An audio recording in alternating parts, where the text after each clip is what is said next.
On va regarder Je ça. pense que commencer Pas. par une petite bière légère à l'hibiscus et au blé peut être un joli moyen de commencer Ouais. avant de passer à des choses plus résineuses et plus houblonnées. Et bah, vas-y, on... Parce que l'hibiscus, Ouais. voilà, l'hibiscus de cette bière, c'est quand même assez délicat comme saveur. Et donc, je pense que si après on passe sur des choses plus résineuses et plus houblonnées, on risque de perdre un petit peu ce qu'elle a à nous proposer, cette bière. Oui. Et bah, vas-y, go. Je sais pas s'il y a des gens dans le chat qui peuvent nous dire si on nous entend bien. Je vois qu'il y a déjà 5, 6 sur YouTube, il y en a aussi. Mais bon, en tout cas, s'il y a un petit problème de son ou quoi, on le monte, il y aura pas de souci. Ah, je suis en train de me l'ouvrir. Je la connais pas du tout. En fait, c'est, je sais plus à qui je disais ça. Je crois que je disais ça au gars avec qui on va, enfin, qui va nous payer l'apéro sur quelques lives. Là, le Beer Market. Là, celle-ci, je Ouais. les ai commandées chez Birotech. C'est toi qui m'as conseillé ça, je crois. Si je dis pas de bêtises. Absolument, Ouais. exactement, tout à fait. Pour Du, la rapidité d'expédition c'est ça. et puis le choix absolument énorme qu'ils ont. C'est ça. Et bonjour à ceux qui viennent d'arriver. Oui, on entend bien. Bon, bah super. Ah, bah, tant Euh, mieux.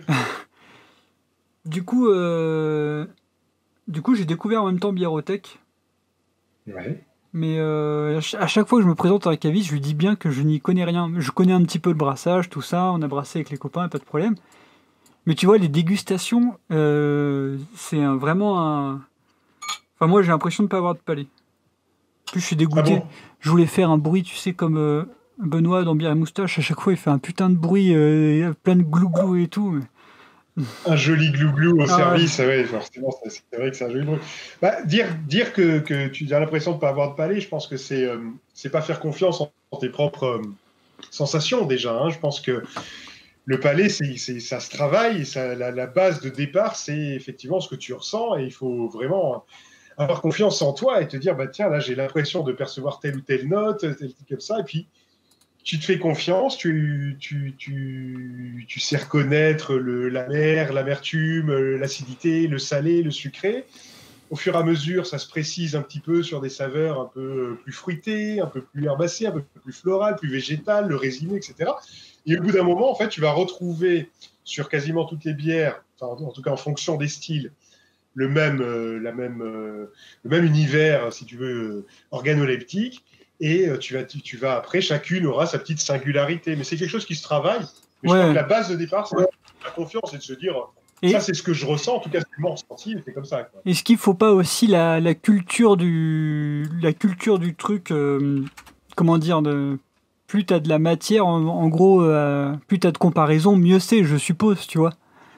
Ah ben ça, oui, c'est sûr. Ça marche aussi comme ça, effectivement. La première fois que tu vas boire, par exemple, un barley wine, Ouais, un vin d'orge bien confit, bien lourd, bien sucré, machin, si t'as pas de moyen de comparaison, c'est ça. tu te dis, mais qu'est-ce que c'est que ce truc, quoi? Qu'est-ce qui m'arrive dans la bouche? Et puis après, tu en bois un deuxième, un troisième. Du coup, au troisième, tu vas dire, ah ben, finalement, le premier n'était pas très bien fait, pas très équilibré, là, je peux faire ça. Donc, c'est sûr, non, non, que c'est en multipliant les dégustations que tu vas avoir, voilà, un palais de plus en Et, plus affiné et ces moyens de comparaison. Bon, ben, à la vôtre, alors, en ce vendredi soir, à tous ceux et qui nous regardent, on parlait de et un grand lui, merci pour cette invitation. on parlait de lui et il y a Benoît de Bière des Moustaches qui vient d'arriver. Tu Ah vois? ben, salut Benoît, à ta santé. Alors attends, 30 secondes parce que je voulais régler un petit truc. Hop, hop, voilà. Ça ira bien comme ça. C'est juste comment caler ta webcam. Voilà. Ouais. Du coup, et puis le pire, c'est que, tu vois, je découvre aussi un petit peu les brasseries, comme ça, au fur et à mesure, et tout ça, et tout ça. Bah, celle-ci, elle est hyper connue, non? Alors, Suloz est connu, ça fait un bon moment qu'ils sont installés. Ils sont en Bouches-du-Rhône, à Miramas. Et ils ont fait, ouais, ça fait un moment qu'ils brassent. Ils ont fait notamment une bière qui s'appelle la Sournoise, qui est super bonne, qui est vraiment un joli titre, dont la version Barrel Aged est encore meilleure. Ils ont fait même une bière de fermentation spontanée qui s'appelle Ta Mère Nature, que je n'ai jamais eu la chance de goûter, qui paraît super aussi. Ouais. Donc pour reprendre cette expression, oui, c'est un peu les vieux de la vieille maintenant, Sulose. Ouais. Et c'est une brasserie qui est solide, qui est installée depuis longtemps. Moi, je sais que ça fait partie, quand j'ai commencé, moi j'ai découvert la craft il y a 5 ans à peu près. Ouais. Et je sais que ça fait partie des premières brasseries auxquelles j'ai pu accéder. Tu devances mes questions. Ah bon putain, c'est quoi, merde? Je suis très bavard. Il faut que tu me coupes. Toi, tu veux... je passe au marque-page suivant, alors, merde. Il y a plein à dire sur les débuts encore. Mais juste par rapport à la biérothèque, écoute, je voudrais juste revenir sur ce site. Je te l'ai aussi conseillé parce que il y a les 2 cavistes qui s'occupent là actuellement. C'est un site qui est et un bar aussi à Toulouse, mais là en ce moment forcément le bar est un peu fermé. Ouais. Mais qui est géré par Julien Soudet, un gars que je salue, et la cave est gérée entre autres par deux camarades, Mathurin et Julie, et qui font un super travail de sélection. Ils vont aller vraiment chercher des perles pour alimenter un peu le site et proposer une sélection qui va autant s'adresser à des néophytes qui s'y connaissent pas trop, qui peuvent trouver des bières extrêmement accessibles, extrêmement mainstream, et ils vont aussi s'adresser aux plus geeks des geeks, en allant dénicher des brasseries américaines extrêmement rares, avec des qui coûtent un certain prix, mais quand tu goûtes ce qu'il y a à l'intérieur de la bouteille, tu te dis, ok, putain, ça les valait, quoi. Donc voilà, donc c'est vraiment celle-ci, celle-ci, en l'occurrence, elle le vaut, moi j'aime beaucoup. Hein. C'est une blanche, ça? Alors ça, c'est ce qu'on appelle une blanche. Ouais. C'est-à-dire, en fait, c'est une bière de blé. Donc, par une erreur de traduction, on est venu à considérer... appeler blanche les bières de blé. Donc, qui amène le blé amène une petite acidité légèrement citronnée, et que va venir amplifier sur celle-là l'hibiscus, qui est une fleur qui également amène. Alors attention, moi je parle vraiment, je suis pas du tout un expert, je suis pas un zytologue, c'est pareil, c'est ce que je te disais tout à l'heure. Le dis pas, moi j'étais en train de tomber sous le charme là, tu vois, je me dis, toi le gars. Il a dit hibiscus plus tard. L'hibiscus, en plus, tu vois, qui apporte des notes un peu acidulées, un peu proches de la framboise, mais si tu veux, et aussi cette jolie couleur à la bière. Mais non, si tu veux, moi j'ai un palais qui forcément, par le nombre de bières que j'ai bu, commence à être développé, mais quand je bois en compagnie de brasseurs ou de gars qui ont vraiment une autre expérience, tu vois, le niveau de ressenti est beaucoup plus haut, le niveau de description aussi beaucoup plus élevé, mais faut pas se comparer, faut pas avoir peur, vraiment, c'est ce que je te disais, de boire, de sentir des sensations en bouche et de dire, moi je trouve que ça se rapproche de ci, ça se rapproche de ça, et pas se laisser intimider par l'expérience des autres. Je dis bonjour à tous ceux qui sont en train d'arriver, une quinzaine de personnes dans le chat. Je vais quand même te dire ce que j'avais préparé juste en présentation. Donc Fabien, je t'ai découvert moi, en fait en même temps, et c'est marrant, pour moi en tout cas, en même temps qu'Instagram, parce que je n'étais pas du tout sur Insta. Tu sais, je trouvais que c'était un peu le truc, la culture de l'image à outrance. Moi, dans ma tête, c'était des culs et des seins, clairement. Et du coup, je me disais, j'avais pas envie d'y aller, tout simplement, voilà. Mais il se trouve qu'il y a Thomas d'Happy Beer Time qui fait un article avec les influenceurs sur la bière et qui parle de Fab the Fab. Du coup, je me dis, on se met à Insta, puis il y a toi et je sais plus qui d'autre, enfin, tous ceux qui étaient dans l'article, en gros, concrètement. Et j'ai commencé à lire tes reviews, comme ça. Et franchement, le sentiment quasiment permanent quand j'en lis un, je me dis à la fois, mais qu'est-ce qu'il est con, et puis en même temps, qu'est-ce que j'en apprends, tu vois. Mais vraiment, c'est le premier sentiment. Et je te parlais l'autre fois sur Insta de celle sur le citron vert et le citron jaune, et je dis, mais qu'est-ce qui est con. Mais en même temps, ça me faisait tellement rire cette fausse, cette fausse prise de position ou appel du cœur à propos du citron vert, que je trouvais ça très drôle. Écoute, ça me fait plaisir que tu me dises ça, parce que c'était vraiment l'idée à la base, si tu veux, c'est quand j'ai commencé, tu vois, à me dire, tiens, je vais raconter mes dégustations, en fait, parce que je découvre un produit absolument extraordinaire qui est la bière artisanale, qui est la bière craft. Ouais. Et j'avais envie de partager ça, et parce que je fais ça, en fait, je fais ça depuis que je suis gamin. Quand je vois des films, j'en fais la chronique et voilà, je compile ça dans des cahiers. Après, je le postais sur les réseaux. Donc, la passion du cinéma et des séries est arrivée, enfin, la passion de la bière est arrivée après celle du cinéma et des séries. Donc, je me suis dit, bah, je vais faire pareil, je vais partager. C'est une autre manière de raconter des histoires, quoi. Tout à fait. Et ce qui était important, si tu veux, c'était de ne pas retomber dans ce qu'on trouve beaucoup dans l'univers du vin, c'est-à-dire un peu quelque chose d'un peu hermétique, d'un peu élitiste, oui. où tu as l'impression que pour pouvoir déguster une bonne bouteille de bon vin, bah, il faut avoir fait bac plus 20 en vin. Et tu vois, je voulais pas retomber là-dessus. T'as loupé un jeu de mots bac plus 20. Bon, je veux pas, mais bon, il est loupé. Il est un peu passé à la mais écoute, ce qui était important, c'était de ne pas paraître élitiste, de ne pas paraître snob surtout. Il faut continuer à garder en tête que la bière, même craft, même geek, ça reste un produit populaire. Ouais. Ça reste un produit qu'on doit boire entre copains, en racontant des copains et copines, en racontant des conneries.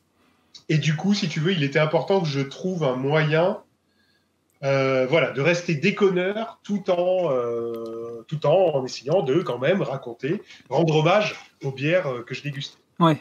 Et voilà comment se sont mélangées toutes ces conneries que je raconte parfois et entrecoupées d'éléments plutôt sérieux sur les bières que je bois. Dans les chroniques de Fab. Check si là, il y a aussi des Q et des ça sur Insta. Oui, bon. Ah, salut. On a aussi Florian Dufour qui est là.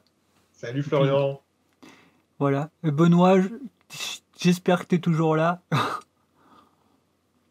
Benoît, on doit se capter aussi pour une petite dégustation ensemble. Mais en fait, moi, je suis en train de faire mon petit kiff. Je fais le tour justement des gens que j'ai découverts à travers cet article. Et parce qu'en fait, ils nous citaient, nous, la chaîne YouTube pour le brassage amateur. Et du coup, en faisant le petit tour des gens, j'ai aussi découvert Benoît et d'autres. Ben, Ben qu'on va voir dans pas longtemps. Oh my god, cette qualité de caméra, elle est mauvaise, Ben, la qualité de caméra. Ben, c'est Ben de la bière autrement. Si je dis pas de bêtises, Ben, tu me reprends. Il fait des dégustations et des ateliers autour de la bière pour découvrir aussi la bière et apprendre à la déguster. Il fait des accords mets bière plutôt. Okay. Et voilà. Ah, c'est top ça. Ça, c'est top. Ça, c'est quelque chose qui m'intéresse, tu vois, et que j'aimerais bien aussi approfondir. Effectivement, le pairing bière et mets, ça m'intéresse beaucoup. Ouais. Pour pouvoir offrir, tu vois, permettre à... Parce que la bière, pour l'instant, malgré dans notre petit cercle, elle a quasiment remplacé le vin, surtout quand on a affaire à des bières hybrides qui a fermenté sur des levures indigènes de raisin, par exemple, ou comme je sais que Cheikh, là, qui nous suit, est en train de boire la Quart de Rouge de la Malpolon, qui est une bière hybride entre le vin et la bière. Mais pour une majorité de gens, la bière, ça reste quand même l'apéro. Oui.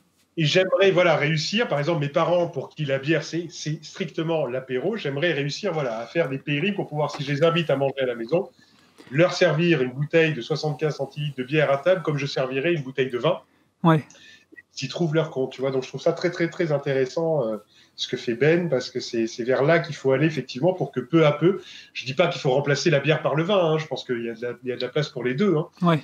Mais qu'on puisse justement alterner et ne pas systématiquement offrir une bouteille de vin à table en fonction des mets que l'on sert. Ouais, après, moi j'en parlais, mon oncle il a des vignes à côté de Lyon, et à la base il était dans une cave, il était œnologue, je crois, je dis pas de bêtises, et si tu veux, on parlait beaucoup de ce côté élitiste du vin, et en même temps, en France, on a, je vais faire rigoler les gens, mais on a du vin de merde, dans le sens où on a du vin, un peu comme la Belgique avec sa bière. Tu sais, ils ont quand même tué un peu leur bière avec l'industrie, avec leur lobby, etc. Ben nous, on a fait la même chose un peu dans le vin. Tu vois, dans le sens où c'est des gros groupes qui détiennent des châteaux, etc., etc. Bref, tout ça pour dire qu'on a rendu ce produit, on a rendu dans les cultures populaires ce produit un peu élitiste, alors que sa fabrication devenait de plus en plus industrielle. Tu vois, du coup, elle devrait se tourner beaucoup plus vers le plus grand monde, entre guillemets. Et après, moi, dans la bière, c'est un truc que j'aime bien, ce côté populaire, tu vois. Le côté bière, c'est l'apéro, c'est le foot, c'est les pizzas. Je dis pas qu'il faut que ça, mais je trouve que ça pète pas plus haut que son cul et c'est pas mal, tu vois, parce que du coup tu peux boire l'apéro en mode viens on rigole, on regarde le match, puis tu découvres un goût qui change, enfin tu vois, tu découvres un truc qui te surprend dans un produit que tu jugeais banal à la base. J'aime bien écoute, ça. alors ça, il faut le conserver et en même temps, voilà, prendre conscience aussi que pour certaines bouteilles, il y a du travail, tu vois, de vieillissement en fût, de maturation. Enfin, tu as certaines bouteilles que tu vas ouvrir et qui ont déjà 2 ans d'histoire. Donc forcément, quand on arrive à ce niveau-là sur certaines, qui restent pourtant des bières, hein, Ouais. mais quand on arrive à ce niveau-là sur certaines bouteilles, tu peux plus forcément le considérer comme quelque chose de purement festif et tout ça. Je dis pas qu'il faille un cérémonial autour, mais tu y prêtes une attention forcément plus particulière.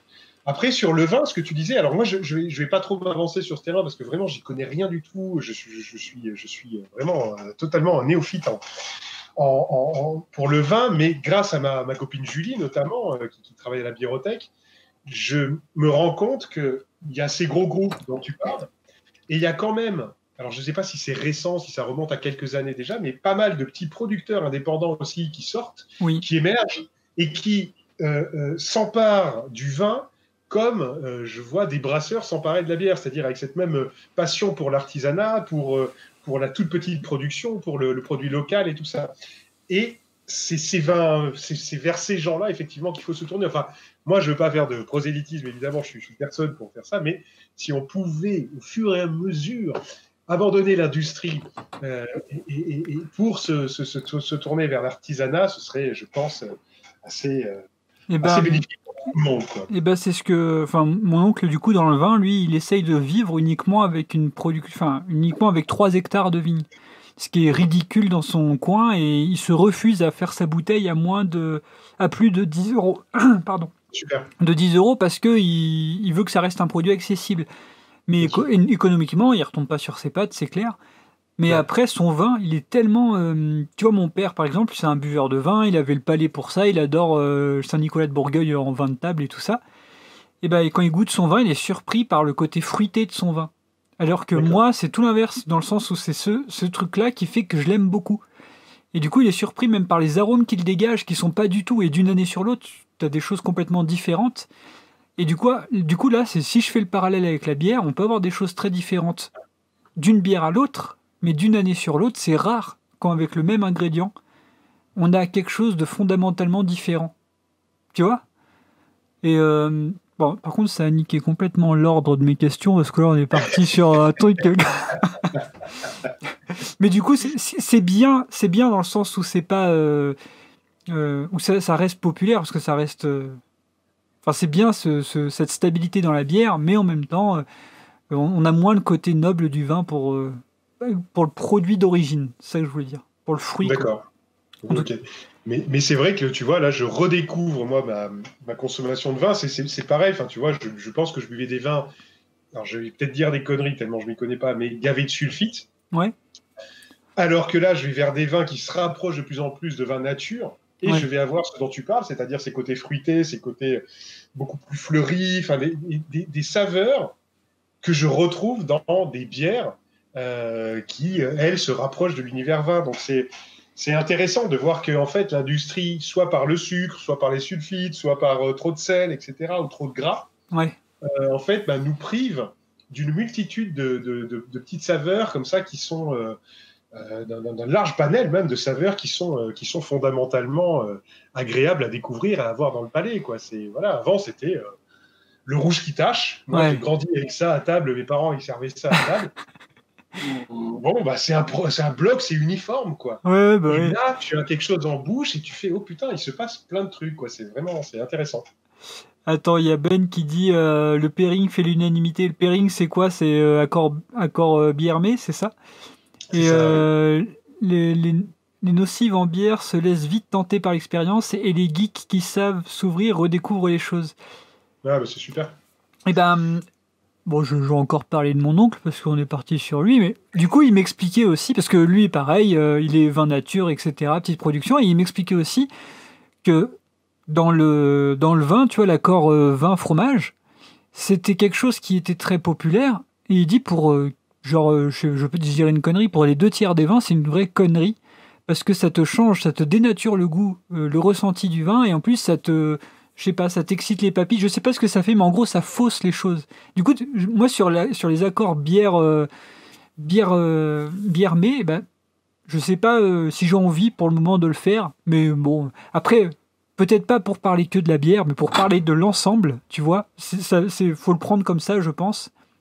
Et pas avoir un avis sur une bière alors que tu l'as goûté avec un tel fromage, tu vois. Absolument. C'est de l'expérience. Absolument.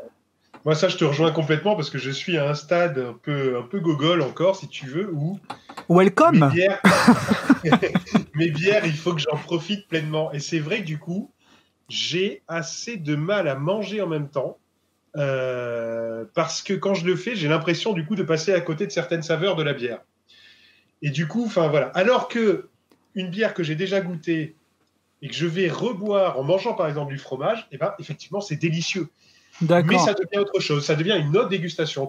Voilà, les goûts s'entremêlent, les saveurs s'entremêlent. Tu vas, le Roquefort, par exemple, va faire ressortir toutes les saveurs grillées d'un stout. Tu vois, tu vas avoir plus le torréfié qui va sortir, plus les fruits, les goûts de fruits secs, noisettes, etc. Ouais. C'est hyper intéressant. Mais le Roquefort étant tellement fort, forcément, ça va te grignoter aussi une partie de la saveur de ton stout.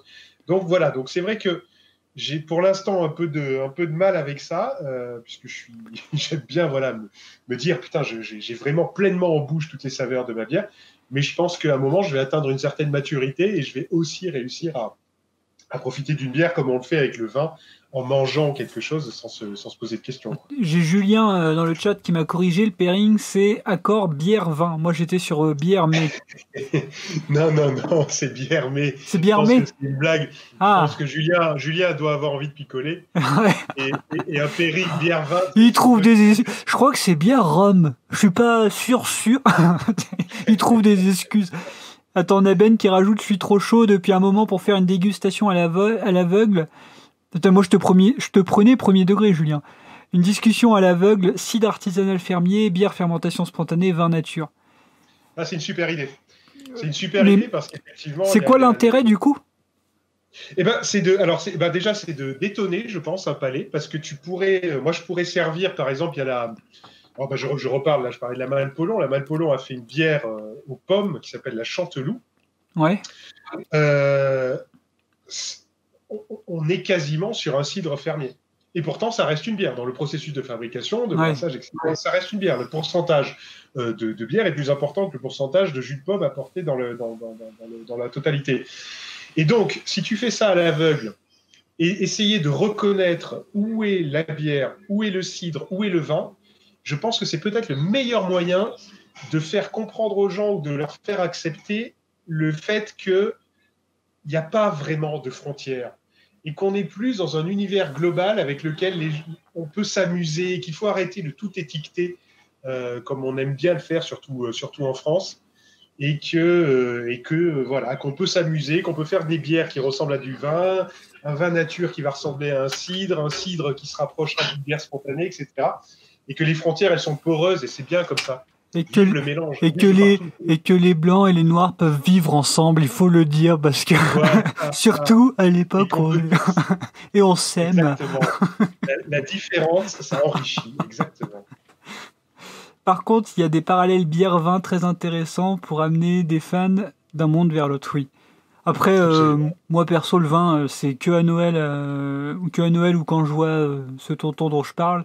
Et puis ça me va très bien. Enfin, j'ai un peu peur. D'ailleurs, je voulais te poser une question là-dessus.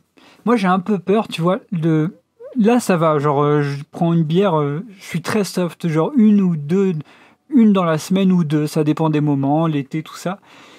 Mais pendant un moment, et c'est là à l'époque où je buvais de la Heineken, pourtant j'en buvais genre une ou deux tous les soirs.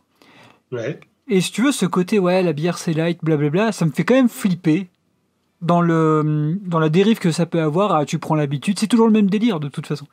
Et moi je me disais, avec tes reviews, et t'es pas le seul dans le cas, tu flippes pas un moment pour le, je sais pas comment te dire. Pour mon foie. pour ton foie et puis pour la bonne conscience d'avoir quelque chose à mettre sur Insta, tu vois.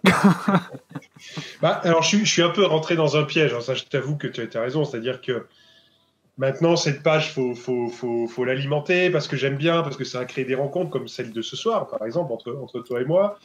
Ça a apporté énormément de choses dans ma vie. Donc, c'est vrai que du coup, bah, je me dis, il faut que je continue à l'alimenter. Pour continuer à l'alimenter, il faut que je continue de picoler. Donc, c'est vrai qu'il y a un peu ce cercle vicieux. Après, il y a deux choses. Il y a la première, c'est que bah, tu bois plus des Heineken, donc tu ne bois plus des tonnes de sucre industriel. Oui. Donc déjà en termes de ventre, tu vois, t'as pas le même, hein, parce que là c'est le sucre des céréales, c'est quand même un peu plus sain. Et après, du fait de cette consommation qui est devenue régulière, bah, je me suis remis à faire un peu plus de sport, un peu plus d'exercice pour essayer de compenser et de gérer cette mauvaise conscience dont tu parles. Et c'est vrai que je croise de temps en temps dans ce milieu de la bière des gens que je connais, qui sont réputés pour boire pas mal. Et les mecs, ils sont tankés parce que du coup, pour compenser, ils vont se défouler, ils vont dans les salles de sport, les machins, pour s'entretenir. Ouais, bref, c'est un sport que d'être buveur. Ouais, puis même rien qu'au niveau de l'addiction, parce que moi, typiquement, après une journée de boulot, je finirais volontiers. Enfin, une journée de boulot, j'exagère, mais rien que finir une journée tout court par une bière, et c'est normal, c'est un super point final à une journée. Tu vois, enfin bon. Et Ben qui nous dit, c'est quoi ton taf? Ah oui, bah en plus, Ben, c'est mes questions. Putain, mais tout le monde me nique mes questions ce soir. C'est un complot, putain. Ton taf, du coup. Alors, bah écoute, mon taf, il va pas te surprendre, je pense, puisqu'il est directement lié à l'écriture. Je suis scénariste. Ah, bah oui, carrément. Oh, Voilà. le tricheur. C'est un peu de la triche, ouais, j'avoue, c'est un peu de la triche. C'est vraiment une passion, l'écriture, si tu veux, et c'est là où j'ai été l'homme le plus heureux du monde, c'est quand deux passions se sont rejointes. Ouais, tu m'étonnes. Et l'écriture. Et tu écris pourquoi, du coup? Alors écoute, c'est un métier qui fait rencontrer du monde, et qui fait changer de projet. À chaque fois, je travaille sur des projets très différents. Et là, actuellement, je suis en train de développer une série pour TF1. D'accord. Et en parallèle, je développe des petits projets, alors souvent autour de l'univers fantastique, parce que c'est un peu mon ADN, ça, la série de genre ou le film de genre. Ouais. Donc ça reste autour du fantastique, on m'appelle surtout pour ça. Et voilà. Mais là, actuellement, ouais, ce qui me prend le plus de temps, c'est une jolie série là qu'on est en train de développer pour TF1. Et tu t'amuses un petit peu, tes collègues de boulot, à leur faire découvrir la bière et puis à les engrainer là-dedans, ou mais carrément. Tu te caches? Non, ça va? Non, carrément. Non, ils sont. Ça fait partie de ma singularité, donc ça les fait marrer, parce que déjà, je suis pas à Paris, je suis à Montpellier. Ouais. Donc, juste à côté de Montpellier. Donc, un scénariste qui n'est pas parisien, déjà, c'est hyper, c'est incongru. Mais alors, un scénariste qui en plus est buveur de bière professionnel, ça, ils n'avaient pas encore ce profil-là. Et donc, non, bien sûr, j'en parle parce que il y a parfois, tu vois, on fait là, surtout en ce moment avec la situation avec le Covid, on fait beaucoup de réunions par Skype et tout ça. Et quand de temps en temps, je leur dis, excusez-moi, mais là, il faut que je fasse une interruption parce qu'il y a une vente de bière là sur tel site. Bon, bah, ils hallucinent, quoi, parce que tu vois, chacun ses priorités, quoi. Et voilà, c'est ça. Il y a une vente, je peux pas rater, il y a la dernière ammonite qui sort.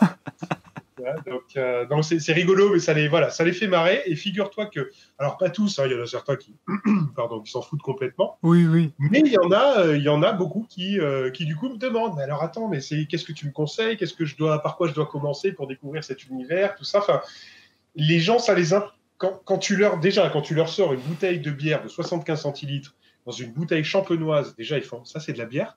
Ouais. D'un coup, ils ont tous les radars là comme ça qui se mettent en marche en disant, mais what?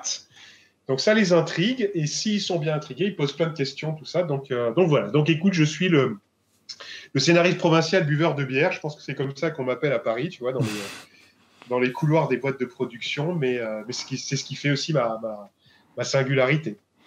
Oui, bah oui. Puis, ça m'étonne pas le côté un peu intriguant quand tu sors une belle bouteille, parce que déjà dès le début, tu sors un petit peu de ce à quoi ils s'attendaient, on va dire. Exactement. Et puis, Encore, on va revenir sur le fait que la bière c'est très populaire, et puis au final, on découvre de très belles choses dedans, quoi. Tout à fait. Voilà, surtout qu'on a le choix. En plus, Bon, en ce moment. moi, si je devais, dans ma vie, avoir une bière à boire tous les jours, ça serait celle qu'à mon avis, on va boire maintenant. C'est la Ouais, laquelle? Pick Me Up de Piggy. Moi, Ah, c'est... Alors, on va me dire, ouais, le truc est trop connu, tout ça, et c'est vrai. Mais tu vois, j'ai découvert, genre, cet été, je vais à un bar à côté, un bar à bière à Limoges, voilà. Je vais à un bar à bière à Limoges, puis je dis, ouais, t'as quoi en American Pale Ale? J'adore les American Pale Ale en général. Il me dit, oh, bah, tu sais, comme d'hab, j'ai la Pick Me Up. Puis, du coup, moi, je fais le mec cool, je dis, oh, bah, vas-y, mets-moi une Pick Me Up. Je connaissais pas du tout. Mais alors, pas du tout. Il me sert ça, et franchement, je trouve qu'elle déchire. Après, elle déchire en pression, là, c'est la première fois que je l'ai goûtée en bouteille. eh ben, écoute, dans mes souvenirs, elle est très, très, très sympa en bouteille aussi. Et alors, figure-toi que je voulais me rappeler, je savais plus quand est-ce que je l'avais bu, celle-là. Et attention, ça va être une anecdote de haut niveau. Figure-toi que j'ai retrouvé sur Untappd et je l'ai bu le 28 novembre 2019, soit quasiment un jour près, Ah ouais. il y a un an, jour pour jour. Donc ça m'a fait marrer, tu vois, de voir ça, la petite coïncidence rigolote. C'était il y a quasiment jour pour jour un an. Ouais. Et Piggy, je trouve que Piggy il travaille vraiment, vraiment très, très bien. Alors, il y a une longue période durant laquelle, personnellement, à chaque fois que je parle de goût, c'est vraiment mes goûts à moi, subjectifs et totalement personnels. Oui, oui. Et pendant une longue période, tu vois, j'ai préféré leur bière noire aux bières houblonnées que je trouvais bon, un peu en dessous. Mais là, depuis cette année, notamment, je trouve que là, ils se sont envolés dans les hautes cimes de la houblonnade et ils nous servent vraiment des pépites, notamment sur une triple IPA de cette merde dont le nom m'échappe parce que nous sommes en fin de semaine, mais qui est absolument, absolument magnifique. Bah, Ben, il demande Team Pétrole ou Team Vinaigre. Moi, je suis Team Houblon en général, mais... Bah écoute, moi Ben, Enfin, je suis team pétrole et team vinaigre.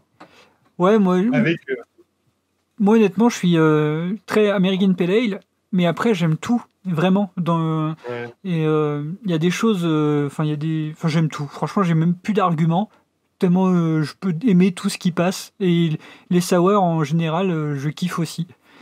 Sauf, j'en ai goûté une cet été que Max, un copain, un brasseur amateur, m'a conseillé, que j'ai pas trouvé folle. Je savais pas à la ouais. fin de ma dégustation si, si je l'aimais ou si je l'aimais pas. Et C'était là. l'étiquette, c'est un champ en train d'être labouré par un tracteur. Elle est très connue, je pense. Enfin bon, Ouais. mais j'étais pas Et ça, fan. c'est vraiment, ça, c'est, en tout cas, c'est ce qui t'attire en priorité. Ça va être ce registre-là, l'American Pale Ale, houblonné, pas trop forte, Ouais. pas trop résineuse du coup, pas trop amère.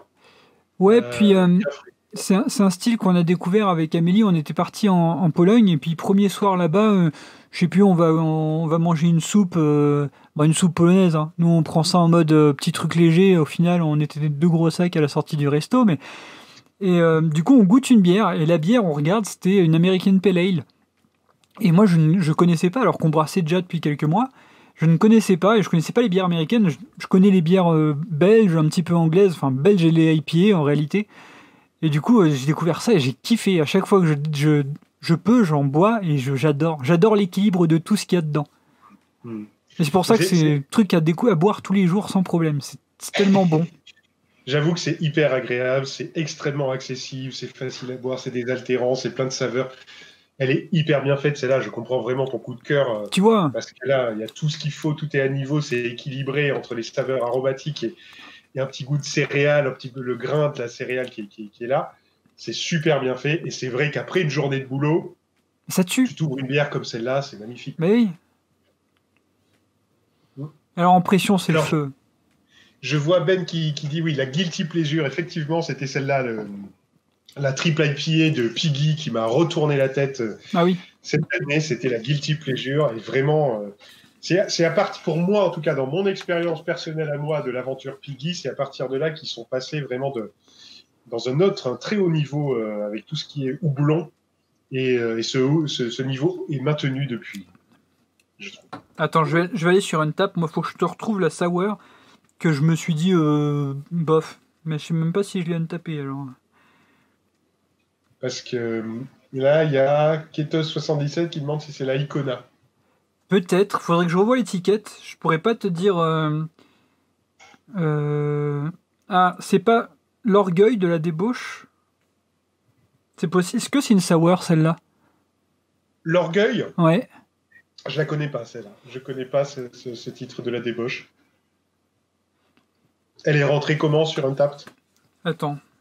Pareil, je découvre Untappd, hein. Je fais le mec cool, mais c'est parce que les gars du bar à bière me l'ont fait découvrir, Jérémy en l'occurrence. Ouais, moi, ça, c'est obligatoire Ouais. maintenant pour moi, Untappd, sinon je me souviens plus de tout ce que j'ai bu. Ouais. Et je m'en sers aussi, c'est marrant, parce que tu vois, quand tu disais, quand tu reviens sur une bière, c'est rigolo parce que, par exemple, quand je répondais à Ben qui demandait team vinaigre ou team pétrole, Ouais. la première sour que j'ai bu sur Untappd, c'était une Brekerit, une brasserie suédoise. Et sur Untappd, il y a écrit, j'ai gardé, je n'ai absolument pas changé ce commentaire quand j'ai rentré la bière, il y a écrit insupportable, jamais de ma vie je pourrais boire une bière acide, c'est pas pour moi. Et maintenant, je suis à 1000 bières acides, quoi. Voilà. Et donc, c'est rigolo de voir aussi la progression du palais, tu sais, où tu parlais en tout début, quand on a commencé le live, tu parlais de ton palais et d'avoir l'impression qu'il n'était pas développé, tout ça. Si tu vois ce que j'écrivais au début de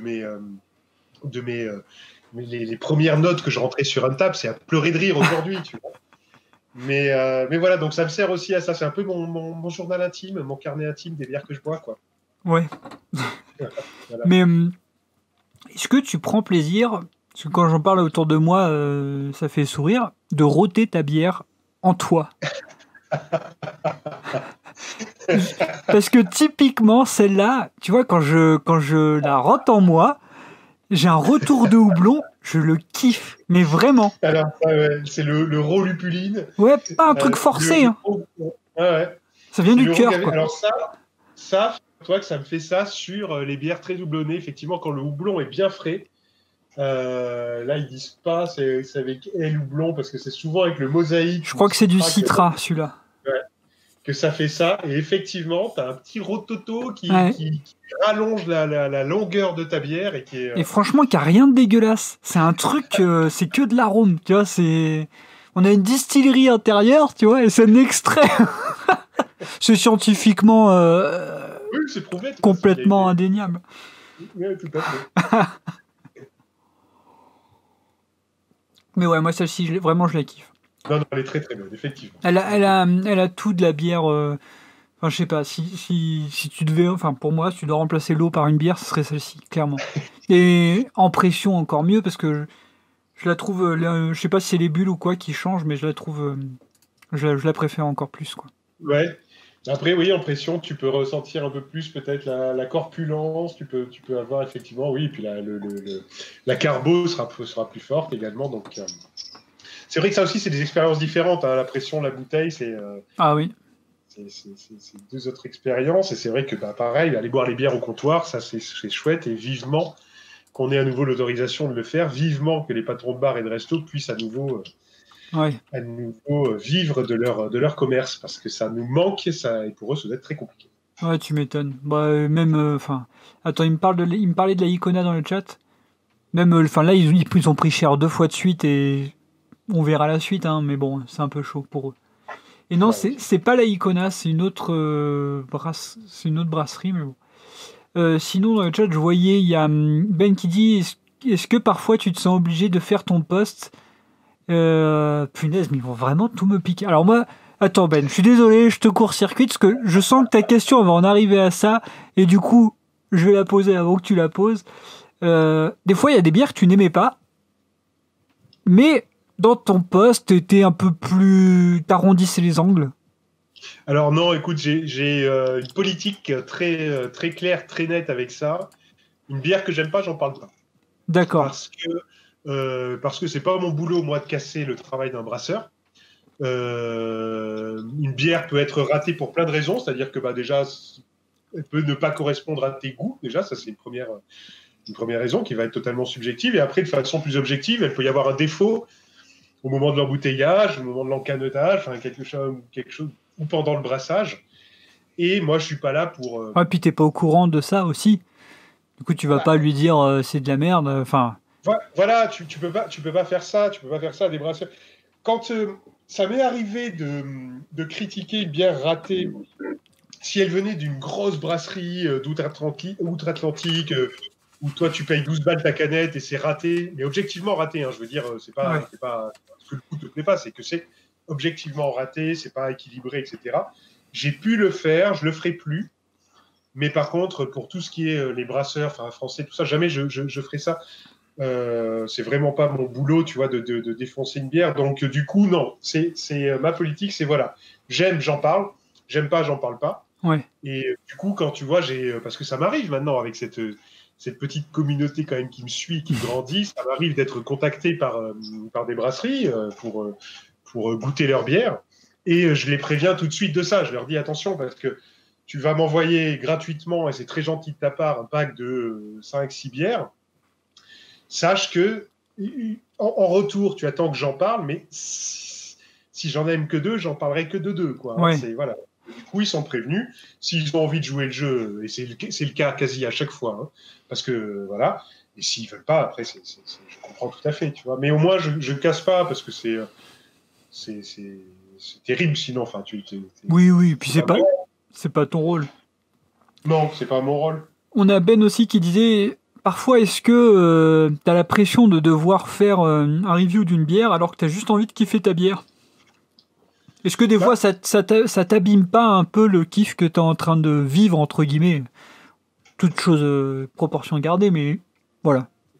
Écoute, ça m'arrive, mais c'est pas la pression de la communauté parce que c'est ma pression, c'est moi tout seul qui me met la pression. Ouais. C'est moi tout seul où je me dis putain, cette bière elle est vachement chouette, donc j'ai envie d'en parler parce que je sais que ça engagera des conversations avec un tel, avec une telle et que voilà, donc j'ai envie d'en parler, donc je me fous une pression tout seul. D'accord. Mais je t'avoue que je suis en train, et c'est vraiment tout récent, que je suis en train, ça y est, enfin de me détacher un petit peu de ça et que j'arrive à sortir de jolies quilles du frigo et à me la boire tranquille avec ma femme sans prendre de notes, sans voilà. Je fais à la limite une photo, une petite story sur Insta quand même pour faire le kéké, montrer un peu ce que je bois parce que voilà, j'aime bien me la jouer, me la raconter un peu, tu vois. Mais pas plus, quoi. Après, je vais pas faire la chronique. Et je commence à y arriver de mieux en mieux. À détacher un petit peu à... Ouais. Bah, c'est que c'est moins nouveau peut-être aussi. Tu t'es habitué? Parce que c'est moins nouveau, parce que... et puis parce qu'il faut, parce qu'il y a, je crois que le plaisir de boire simplement une bière sans forcément être concentré sur chaque gorgée avec ton petit stylo, ton petit carnet pour prendre des notes, c'est quand même un plaisir sympathique, tu vois. Et donc là, je le retrouve.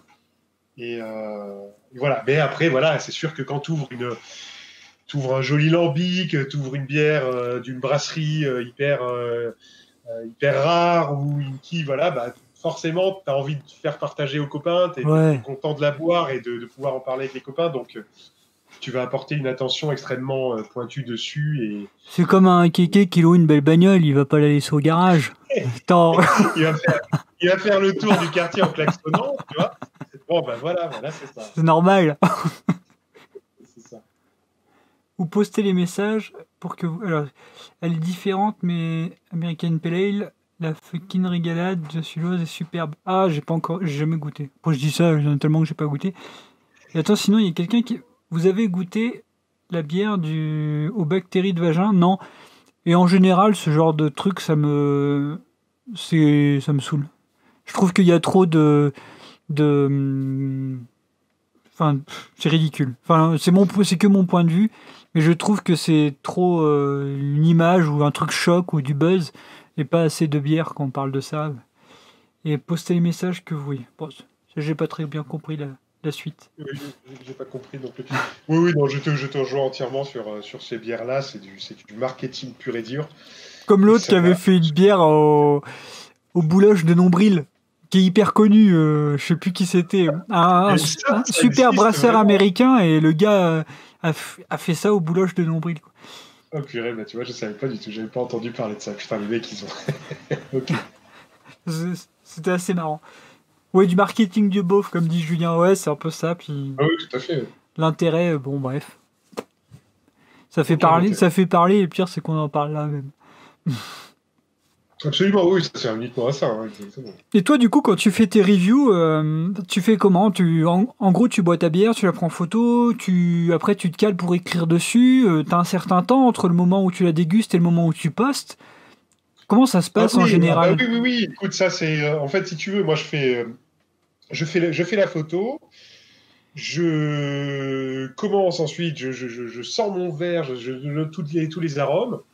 Ensuite, je bois deux, trois gorgées pour noter sur le bon papier, si tu veux, toutes mes premières impressions. Et ensuite, une fois que j'ai fini ce petit cérémonial, je vais me caler tranquillement devant un film, devant une série, je bois ma bière et je rajoute simplement les évolutions au fur et à mesure de la dégustation. Tu vois, c'est-à-dire que voilà, j'ai posé dès les deux ou trois premières gorgées, je pose tous les mots-clés qui vont définir son profil aromatique, toutes ses Ouais. flaveurs. Et ensuite, je ne note que ce qui va apparaître au fur et à mesure de la dégustation.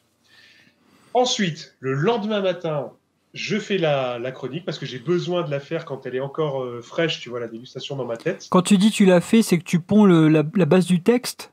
Je ponds le texte le lendemain D'accord. matin. Ok. Tu vois, avant de commencer le boulot, je m'accorde cette petite demi-heure, trois quarts d'heure à moi, avec mon texte, mes mots, voilà, je m'amuse et je fais ça. Et ensuite, je stocke. Et après, j'ai un calendrier, si tu veux, qui est géré, voilà, avec tout le nom des chroniques, voilà, postées. Et je poste après au fur et à mesure, en fonction de mes envies, en fonction, par exemple, de s'il y a des brasseries copains, comme la Malpolon, comme la Montagnarde, comme au Pirote, comme, tu vois, Ammonite, etc., j'ai vite envie de parler de la bière que je viens de boire, donc je poste assez vite leurs chroniques. Ouais. Mais si je fais ça, ça veut dire qu'il y en a d'autres qui vont patienter, tu vois. Donc voilà, donc j'ai une liste de chroniques, si tu veux. En gros, là, pour le moment où je te parle, ce 27 novembre 2020, j'ai une quarantaine de chroniques en avance. D'accord. Et du coup, je choisis chaque jour lesquelles je vais poster. Et tu retouches de temps en temps? Bah oui, enfin, j'ai déjà la réponse parce que j'en ai lu une il n'y a pas longtemps où tu dis bon, j'écris ça, c'était avant le confinement et aujourd'hui, voilà ce que j'en pense ou je sais plus quoi. Et Voilà, du coup, je sais que tu retouches, mais je vais faire le gars qui sait pas. Tu retouches de temps en temps, mais tu reviens dessus. Tu fais vachement bien le gars qui sait pas. Ah ouais, Et ouais. ça c'est le problème d'avoir ma sale manie de vouloir parler de politique. Je devrais m'abstenir pour plein de raisons, mais j'y arrive pas. Mais je ne me contrôle pas là-dessus. Ça sort tout seul. Oh, c'est des clins d'œil plus qu'un Ouais. vrai truc que moi j'aime bien. Ouais, écoute, bah bon, en tout cas, c'est comme je peux pas faire autrement, tu vois, ça Oui. sort. Mais du coup, forcément, si je vais traiter d'un truc d'actualité et que la chronique, là, par exemple, demain, attention, scoop, demain, la chronique qui va paraître a été écrite au mois d'août. Donc forcément, si j'avais fait référence à quelque chose lié à l'actualité, ça aurait été complètement obsolète, tu vois. Donc là, je l'ai relu ce matin, il n'y avait rien de temporellement très ancré, donc Ouais. du coup, j'ai rien eu à changer. Mais sinon, après, soit j'aurais modifié la chronique, soit j'aurais juste mis, comme tu as pu le voir déjà, tu vois, le warning, attention, cette chronique a été écrite il y a un Ouais. moment, donc ne tient pas en compte de l'actualité récente. Mais ça me prend déjà suffisamment de temps, si tu veux, pour que... Non, s'il y a des conneries dedans, je retouche pas, tant pis, quoi. Oui. Tant pis. T'assumes. Ça ouais. C'est ça, j'assume les conneries, tant pis. Bah tant mieux en même temps. Attends, parce que je regarde ce que j'avais noté, mais avec les conneries qu'on me pique mes questions. Ouais, bah tu y as un petit peu répondu. Toi, t'accroches avec tous les styles en général ou tu parlais tout à l'heure des bières type stout, je suppose, les brunes, les porteurs. Ouais. Et ça, c'est vraiment ta came ou il y a quand même d'autres styles que t'apprécies tout autant? Non, j'apprécie tous les styles, vraiment. Le seul truc qui s'est passé, c'est que je suis devenu à un moment complètement dingue des IPA, double IPA, notamment anglo-saxonnes. Tu vois, j'en ai bu des quantités industrielles. Ouais, Et ben, comme un con, je me suis lassé. ouais, Parce que c'est des profils qui sont assez semblables. Euh, alors, on va breakworker, oui, mais un lambic aussi, c'est pareil. Mais je trouve que sur l'acide, euh, des fois, ça se joue à des micro saveurs, mais tu as toujours quelque chose qui va te transporter vers un univers que tu as l'impression de ne pas avoir encore exploré. les sours, tu veux Alors, dire? ouais, sur les Ouais, savoirs, mais surtout sur sur les sours, tout ce qui est fermentation spontanée, tout ce qui est levure sauvage, tout le travail en barrique, parce que tout à l'heure, tu parlais des vins et des millésimes. Sur ces profils de bières-là, justement, la même recette, mais d'année en année, va donner des bières au profil différents. Parce que quand ça vieillit en barrique, et notamment si ça vieillit par exemple en extérieur, comme c'est le cas des barriques de la Montagnarde, la météo ne sera pas la même, et donc tu auras une influence sur la bière en train de maturer dans le fût, et donc ton produit sera différent d'une année sur l'autre. Donc je trouve que voilà, sur les acides, il y a toujours des choses nouvelles à découvrir, alors que sur les IPA, au bout d'un moment, tu retombes quasi systématiquement sur les mêmes saveurs. Et du coup, je me suis un peu lassé. Donc là, j'ai rétro-pédalé sur tout ce qui est houblon, même si j'y reviens un petit peu là en ce moment. Mais à part ça, j'aime tout. J'ai une préférence pour l'acide. Derrière, j'adore tout ce qui est stout, bien crémeux, bien épais, bien dodu, avec vraiment des grosses saveurs chocolat, café et un peu whiskiteuse, tu vois. Ça, c'est vraiment mes deux kiffs, le sour et le stout. Mais au milieu, je prends tout le reste avec grand plaisir. Je suis vraiment pas difficile. Il y a un style, un seul, avec lequel j'ai un tout petit peu de mal, et c'est bien parce que tu me mets au défi ce soir, mais on en parlera après. Ouais, bah je suis du même avis que toi. Moi, j'en ai déjà goûté des comme ça, et à chaque fois, et on prononce pas le nom, c'est Voldemort, on n'a pas le droit. Mais à chaque fois, tu vois, je me dis putain, il y a IPA dedans, ça va donner quelque chose. En plus, c'est un mélange que tu n'imagines pas. Mais jusque-là, j'ai eu raison de ne pas l'imaginer. Alors, on verra après. On verra après ce verre. Mais les IPA ou les bières houblonnées en général, moi, je trouve qu'on s'est vachement cantonné déjà à des houblons. On retrouve beaucoup Mosaïque, Citra, Amarillo, tu vois, des choses comme ça. Et alors, je dis ça, mais en même temps, est-ce que c'est celle que j'ai goûtée, dans le sens où je suis pas allé non plus chercher des pépites d'IPA qui sortaient de l'ordinaire. Et puis, d'ailleurs, j'en discutais avec Arthur, un brasseur Pays de la Vèche, là, qui me parlait d'un houblon comme le Nelson Sauvin, si je dis pas de conneries, qui développe des arômes que moi je ne connais pas du tout, et je serais hyper curieux de goûter ça en IPA, par exemple. Mais du coup, j'ai l'impression qu'il y a tellement des fois une course à la masse, au rapport grammage de houblon par rapport à ton litre de sortie, que ça me sature le palais. Mais clairement. Et franchement, des fois, je sais pas comment dire. Ma bouche, elle est violée. Elle ressent plus rien. Ouais, elle est là et c'est fini. C'est le gangbang de la bouche. Complet. C'est vraiment ça. Non, mais c'est clair. Ils étaient arrivés, moi, tu vois, à l'époque où j'étais vraiment dans ce délire où je ne buvais que de ça. Il y avait Cloudwater qui commençait, qui est une énorme brasserie de Manchester, et qui commençait à augmenter de plus en plus la dose de houblon qu'elle mettait dans ses bières. Et en fait, à un moment donné, tu perçois plus, parce que tes papilles, elles peuvent plus, elles sont sursaturées, comme tu dis, ouais. Et du coup, que tu peux rajouter 15 grammes, 20 grammes, 30 grammes de plus par litre, ça change rien. Tu as juste une explosion comme ça de résineux en bouche, et voilà, mais de l'huileux, tu perçois plus ni l'intérêt, ni l'apport que ça a. Quoi. Et ni les nuances. Ni les nuances, absolument. Ouais, ça fait un truc complètement saturé. Après, voilà, effectivement, comme tu l'as dit, il y a des houblons hyper intéressants, comme le Nelson Sauvin, le Alerto Blanc, qui vont amener des notes qui se rapprochent un peu plus du vin. Ouais.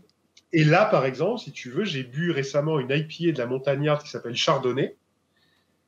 Ils ont fait une IPA au sens où c'est gavé de houblon, sauf qu'ils ont mis du Nelson Sauvin avec son profil vin blanc, du Alerto Blanc avec le profil vin blanc. Ouais. Et qu'est-ce qu'ils ont fait ? Ils ont fait fermenter sur des levures de Chardonnay. Et donc, ça donne une IPA vin. Tu vois, donc là, c'est hyper étonnant. Et là, bien sûr que, évidemment, que je veux bien tout redécouvrir de l'univers IPA si ça prend ce virage un peu zinzin, tu vois. Mais sinon, non, effectivement, la plupart, tu retrouvais Citra, Mosaïque, Centennial, enfin. Ils travaillaient tous à peu près les mêmes houblons, et donc ça devenait extrêmement compliqué de faire la différence entre les différentes IPA que tu buvais. Et on a Ben qui demande, est-ce que tu as un parcours classique dans le sens où tu as commencé à la Pils, puis bière belge, IPA, pétrole, acide, tout ça, quoi? Bah écoute, oui, globalement c'est un peu ça. En fait, si tu veux, moi je buvais, tu en parlais tout à l'heure, Louis, je buvais de la Heineken, moi aussi. Mais j'étais biberonné à ça, c'est-à-dire que c'était vraiment J'en buvais des hectolitres. Quand je suis passé à la craft, d'ailleurs, le cours des actions Heineken s'est effondré. Hein, ça a été un jeudi noir pour Heineken. Et en fait, si tu veux, je suis passé directement. En fait, je faisais une telle obsession pour cette bière que je trouvais magnifique que je ne buvais rien d'autre. Donc, je suis même pas passé par les tradis belges. Lef, En fait, chouf, tout non, ça. non, tu vois, je connaissais pas la chouffe, quoi. Je connaissais pas du tout, quoi. C'est même pas que j'avais pas bu, c'est qu'en plus je connaissais pas, quoi. Ah oui. Dès que j'arrivais dans un bar, je demandais une HK. Ils me regardaient absolument rien, quoi. Il n'existait rien en dehors de ça. 60 reviews d'Heineken. Le gars fait semblant d'être surpris. Si tu imagines le compte Instagram Avec de la grenadine de chez TCR. Et donc, si tu veux, j'ai poussé la porte d'un caviste qui est chez moi, qui est Pierre Koulikov de la boîte à houblon, en lui disant, voilà, je suis un grand connaisseur de bière parce que je bois des HK tous les jours. Et le mec, déjà, a eu l'amabilité de ne pas me foutre dehors un coup de latte. Et ensuite, il m'a dit, bah, ok, coquin, je vais te présenter d'autres choses. Et en fait, le premier pas, ça a été Brewdog avec la Punk IPA, comme énormément de gens, je crois, qui ont beaucoup de monde à commencer par celle-là. Et quelques autres titres, dont une brasserie des Garrigues, dont la Pointeuse, enfin des bières de la région, tu vois. Et Ouais. c'est en découvrant ces bières-là que peu à peu, il m'a emmené vers des tradis belges, mais un peu plus, alors pas la lèvre, mais effectivement la chouffe, c'est chez lui que je l'ai bu pour la première fois. Maintenant, il la rentre plus, maintenant il a vraiment que des références beaucoup plus geek. Mais plutôt tu vois, la saison du pont, des bières, des jolis tradis belges, qui aujourd'hui encore sont des références incontournables dans le milieu, mais que je ne connaissais absolument pas à l'époque. Donc voilà. Donc oui, c'est un peu, c'est un peu ça mon parcours. Je relis la note de Ben et c'est ça, oui, IPA, pétrole et effectivement les acides qui sont arrivés, mais longtemps après. Ça, il a fallu. Je crois que c'est Cantillon qui a vraiment, qui m'a. Quand j'ai bu ma première Cantillon, c'est là que je crois que je me suis dit, mais qu'est-ce qui se passe, quoi? Qu'est-ce que j'ai en bouche? Qu'est-ce que c'est que ce truc? Qu'est-ce que c'est que ce produit? Je sais pas où je suis sorti de ma zone de confort, mais c'est extrêmement intéressant. Ouais. Mais moi, j'ai une anecdote sur les acides, enfin sur les sours qui me fait rigoler. Je dirais pas le nom de la brasserie parce que c'est pas gentil. En gros, nous, un jour, on fait une stout, on fait 35 litres et tout. Bref, on la décide 5-6 degrés. Ok, on fait ça, boum boum. Le brassin, il se passe bien, elle fermente, ça a l'air de bien se passer. Ça pue un peu, mais on a l'habitude. Du coup, on laisse fermenter. Le truc, on sort, on l'embouteille, ça a l'air d'aller, mais on commence à sentir un peu d'acidité. Mais on l'embouteille quand même. Et puis là, on la goûte.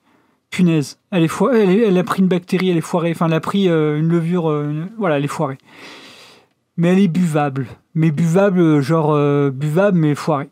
Bon, bah, on en met, je sais pas, peut-être 40 bouteilles à la cave, et puis on verra dans le temps comment ça évoluera. Je vais sur internet, et là, je me fais un petit kiff. Je commande 2-3 bières pour essayer d'avoir de la culture, enfin 5-6 plutôt, de brasserie, mais genre vraiment mainstream, tu vois. Et là, je tombe sur une Black Sour, le nom, je crois que c'est ça, tu vois, bah, normal. Et là, j'ouvre, je dis, putain, ça me hype. Je goûte.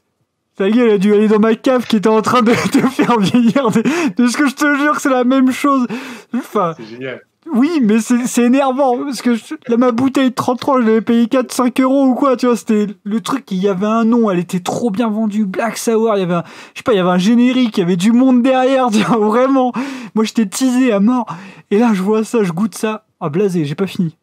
Mais tu sais qu'il y a beaucoup de brasseurs avec qui je discute, donc évidemment, je tairai les noms, et qui me parlent de certaines sours d'autres brasseries, et où ils me disent, putain, c'est juste une bière oxydée ou Mais foirée oui. sur laquelle ils ont foutu une étiquette, tu vois, en mettant sour. Donc, je vois tout à fait ce que tu veux dire. Mais franchement, voilà. moi, ça m'a mis. J'avais des mythes, entre guillemets, tu vois. Et là, quand j'ai goûté ça, j'ai senti une espèce de. Tu vois, je me suis levé, j'avais du mal, hein. Franchement, parce qu'au prix qu'il la vendait, Bien punaise. sûr. Non, ça c'est sûr, hein, c'est vrai que l'oxydation, tout ça, tout ce qui peut être considéré comme un défaut et qu'on va te vendre comme comme une bière acide ou sauvage et tout ça. Mais ça, je trouve que c'est exactement ce qu'on disait au tout début du live. Tu vois, c'est quand on a bu suffisamment, bah, après, Ouais. tu vas être capable de reconnaître justement quand est-ce qu'on t'entourloupe un petit peu et qu'on essaye de te faire passer pour une sour, une bière qui a pris cher, et quand est-ce que tu es vraiment en présence d'une magnifique bière acide, Ouais. à l'image d'une gueuse, tu vois. Enfin, les gueuses, c'est des mélanges de lambics de différents âges. C'est extraordinaire. Enfin, tu as Et vraiment des saveurs dessus est-ce qui que ressemblent pas à une bière forêt. Lindemann, on va considérer ça comme des sours? Oui, ah bah oui, bien sûr, absolument. Oui, oui, c'est des bières, ce sont des bières acides. Tu vois, nous, alors, la fameuse cave à bière dont je te parle, la boîte à houblon, Pierre, le boss, est devenu un ami et je l'aidais de temps en temps le vendredi soir quand il avait beaucoup de monde dans le monde d'avant, quand on avait le droit de venir pour boire des bières. Et c'est une bière, figure-toi, alors soit la Faro de Lindemann, soit la Pécheresse, sont des bières acides qui plaisent énormément à des gens qui arrivent dans la cave en disant « je n'aime pas la bière ». Ouais, ouais. Et ils goûtent ça, et c'est quelque chose qui est, comme c'est sucré, si tu veux, c'est à la fois acide et sucré, c'est accessible, c'est pas acétique, ça va pas te faire sauter les mailles de tes ratiches et tout ça. Donc les gens, ils trouvent ça plutôt doux, ils sont intrigués, un peu fruités, etc. Donc ils aiment bien. Mais oui, oui, ce sont des bières acides. D'ailleurs, si je te dis pas de conneries, c'est le Danois Mikkeller qui a fait une collab avec Lindemans, une bière acide au basilic, je crois, un truc comme ça. Ah ouais. Et voilà, et tu vois, donc tu as le nom de Lindemans vraiment mis en avant avec le sien sur une sour en bouteille champenoise. Donc c'est reconnu comme étant une brasserie tout à fait. Faut que je pense à dire Lindemans moi aussi, parce que je viens de l'apprendre. Pourquoi tu disais quoi? Lindemann? American? Alors, non, mais alors, écoute, je sais pas, Je pense que t'as raison si. Je pense que ouais, c'est ça, parce que Lindemann. Alors, du coup, tu sais, je suis une forme de respect à cause de mon ignorance qui s'installe, tu vois. Ouais. Ouais, Lindemans, ouais. La première fois que je retourne chez mon caviste après qu'il m'ait fait goûter ma première IPA, je suis rentré et je lui ai dit, écoute, tu sais, Pierre, les IPA, vraiment, je trouve ça trop. Il me regarde, il me dit, mais les quoi? Les IPA, ce que tu m'as donné, les IPA, enfin voilà. Donc il a mis du temps, tu vois, mais. Ah bah attends, moi les copains qui disent encore les allées pour les ale, enfin il y a, je sais plus lesquelles d'autres, mais allées, moi c'est celle qui me fait le plus rire, ou al, enfin. Tu sais, ils ont un peu un truc cubain anti-américain, tu vois, du coup c'est rigolo d'entendre ça, tu vois. Allez, ouais, pour pas parler américain. Il y a ton camarade qui te dit que tu prononçais bien, c'est du flamand. Ah ouais, ok, ouais. Donc c'est toi qui prononçais bien, tu vois, faut pas. Et en français, Julien, ça se dit comment, Lindemans ou Lindemann? Ça doit être Lindemann. Hein. Et Julien, d'ailleurs, si tu veux parler bière, j'allais dire viens sur le Discord, mais on n'est pas sur Discord. Ben Palais Allé. Ouais, c'est ça, ouais. Palais Allé, ouais. Ouais. Bah, on est français, on n'est pas, hein, c'est tout. Hein. François le français, c'est nous. C'est ça, exactement. Une bonne palais allée. On s'ouvre la dernière. Je te force. Hein. Et par contre. Écoute, je suis sur la fin, donc c'est parti pour la dernière. Oui. Sur la biérothèque, franchement, j'ai pris, genre, tu vois, je me suis dit des bouteilles, je sais plus, 3-4 euros. Et quand je vois 3-4 euros, c'est du bio, c'est français. Enfin bref, j'ai kiffé. Tu vois, c'est pas les prix sont quand même corrects dessus, corrects bien quand je veux dire ça. Mais... Et donc là, on va être sur de la Black Mamba. Une Black IPA. Et je par tiens. La brasserie du Midi. Voilà. Alors apparemment, brasserie qui tue. Brasserie que je connais pas. Écoute, je ne connais pas, ça va être ma première brasserie du Midi. Je sais que c'est une brasserie avec laquelle travaille justement mon camarade Mathurin de la biérothèque. Mais tu vois, j'avais pas encore eu l'occasion de goûter une seule de leurs bières, donc je te remercie de me donner cette occasion-là, parce que jusqu'ici, je n'avais pas goûté de bière du Midi. Remercie le hasard. Vraiment. Ok. Là, tu vois, je vais commencer un partenariat, enfin un partenariat. Les gars vont me payer l'apéro à chaque émission et vont expédier les bières à mes invités comme toi là, par exemple. Moi, je paye D'accord. rien. Eux, ils payent la bière, ils payent l'expédition. On déguste et ils vont me faire ça 2 fois par mois.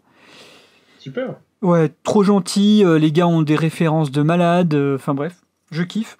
Et je regarde leur. D'ailleurs, c'est Ben qui est dans le chat qui me les a conseillés. Et merci Ben, super tuyau. Et, euh, et du coup, je regarde les références qu'ils ont. Mais franchement, j'ai l'impression d'être un illettré dans une bibliothèque. Dans le sens où il y a tellement de choix, tellement de choses ou quoi.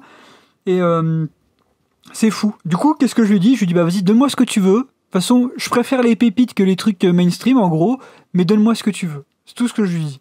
Parce que, sans avis. Et je suis sûr que je vais découvrir des trucs. Ça va tuer, j'en Bah, suis sûr.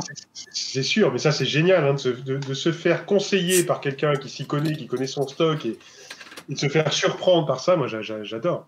Ouais. Alors celle-là, elle a une délicieuse odeur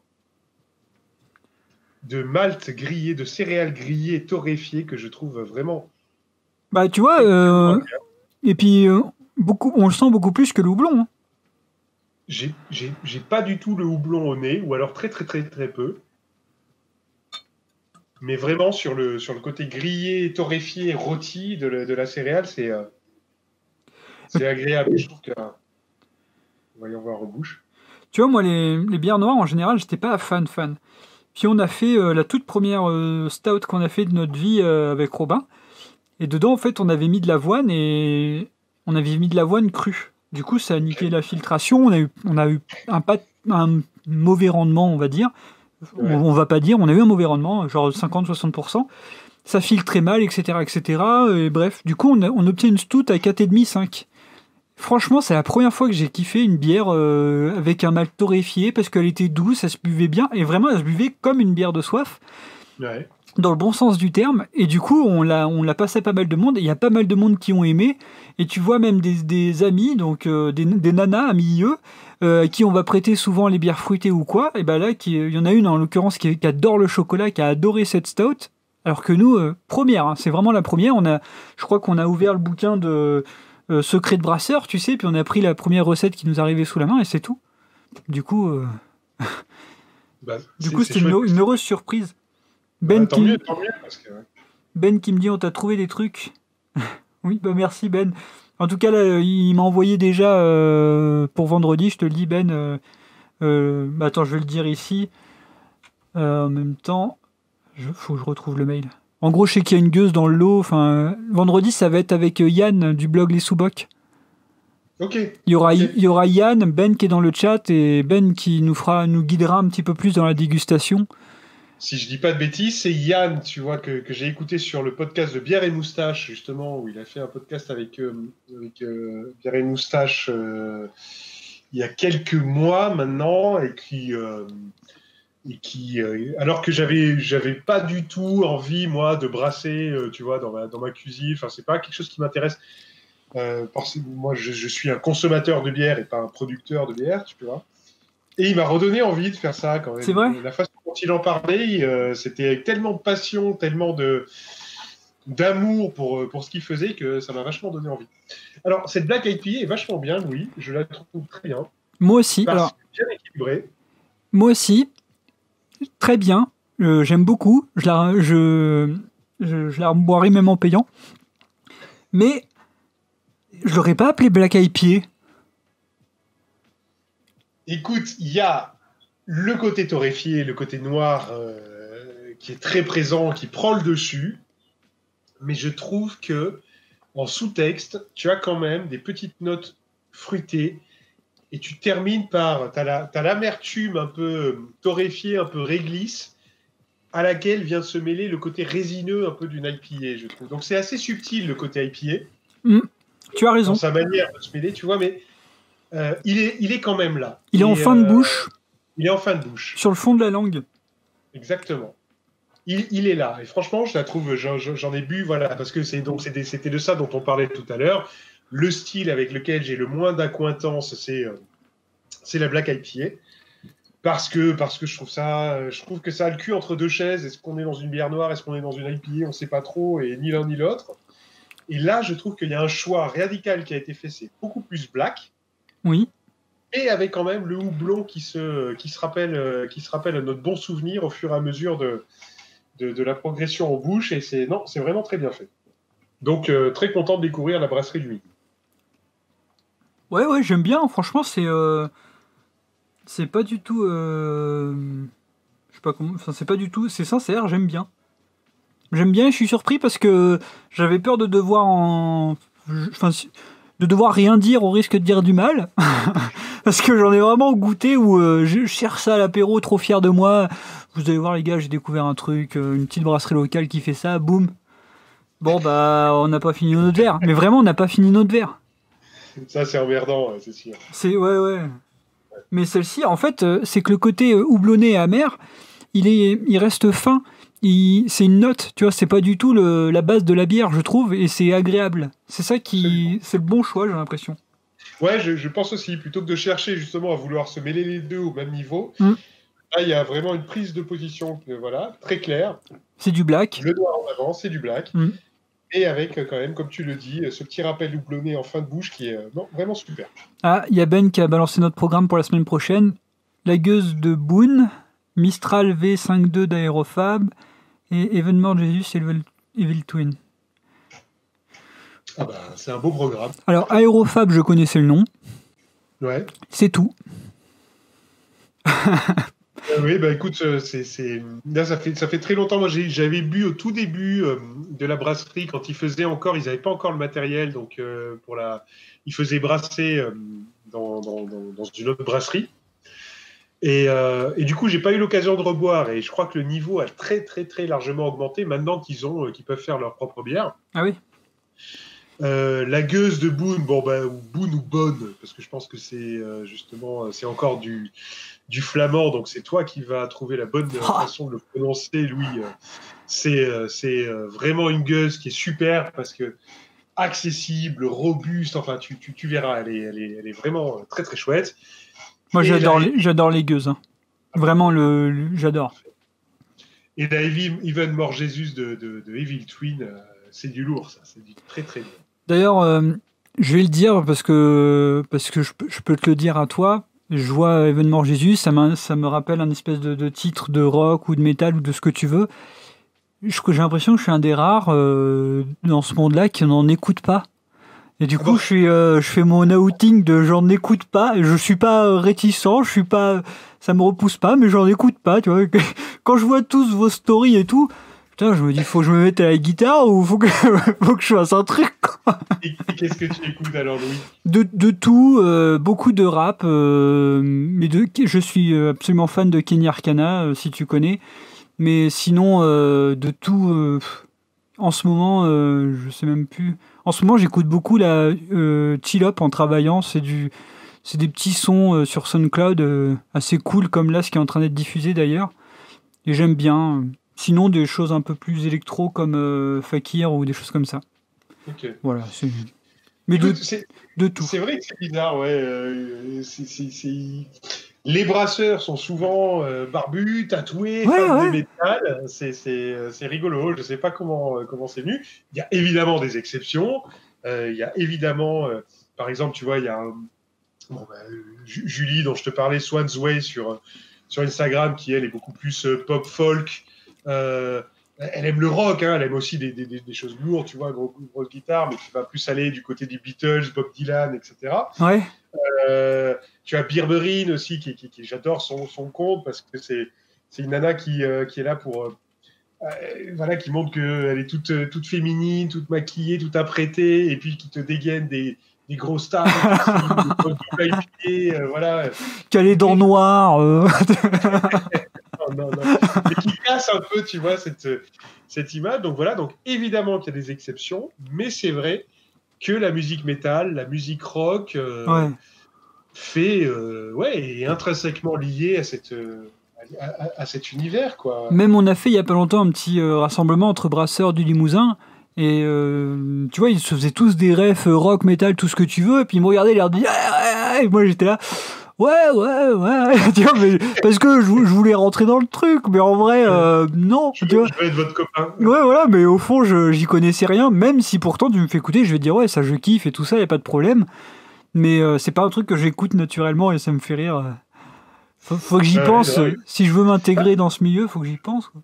si je devais sortir une connerie, Louis, je dirais que bah, dans tous les concerts punk, metal et que j'ai fait, tu vois, bah, on buvait des hectolitres de bière dans des gobelets en plastique qu'on se versait sur la tête dans les pogos, dans les slams et compagnie. Donc, Et il y a tu as raison. peut-être, ouais, tu vois, il y a peut-être cette culture-là de la bière et cette musique, et qui fait que bah, on a dévié peu à peu vers toujours bière et cette musique, sauf que la bière a gagné en, en qualité, quoi. Et puis pour avoir fait quelques concerts de rap, genre Kenny Arcana, en connu Orelsan, Medine, des choses comme ça, t'en as jamais. Ah bon, ah ouais, c'est moi, ça Hormis, fonctionne moins. hormis en festival, mais sinon t'en as jamais. Du coup, c'est vrai que la musique aide sans doute à ça, et inversement. Après, il y a, tu vois, Puis là, c'est culturel aussi, tout simplement. oui, il y a un côté culturel, et après, tu as la musique au sens large du terme, où, par exemple, tu as le brasseur Simon Lecomte, le brasseur d'Ammonite, qui est passionné par des musiques de films aussi, enfin, tu vois, tu as vraiment voilà, toutes les particularités qui font que, toutes les exceptions qui confirment la règle, en tout cas. Mais globalement, c'est vrai que c'est assez métal, quoi. Ouais. Ouais, tout à fait. Tu vois, on a Ketos là, qui dit encore plus maintenant avec les groupes qui sortent leur bière, mais carrément. Oui, tout à fait. Donc ça marque encore plus la différence. Exactement, c'est vrai. C'est vrai, d'ailleurs, j'ai vu qu'il y avait Deftones là, qui sortaient leur bière souvent. Et ça, une bière de Deftones, j'aimerais bien avoir la canette. Je ne sais pas ce que ça vaut, je ne sais pas si c'est bon, mais en tout cas, juste avoir la canette du groupe Deftones, ça me dirait bien. Je sais pas. Je réfléchis si j'ai déjà vu un concert de métal, jamais, je crois. Non, jamais. Bah écoute, c'est pas grave, il y a des gens très bien à qui c'est arrivé. Ouais, j'espère. Le truc le plus fifou, ça doit être se faire scène en concert, tu vois, c'est dans l'esprit. Tu vois. Non, non, je rigole. Dans le hip-hop, t'as pas mal de breakers, de danseurs aussi. Et du coup, ça boit pas. Oui, oui, c'est sûr, ça boit pas. Puis même, t'as la culture et genre, si le hip-hop, on dit que ça vient des banlieues. En banlieue, ça boit pas trop de bière. Tu vois, c'est pas dans leur culture, on va dire.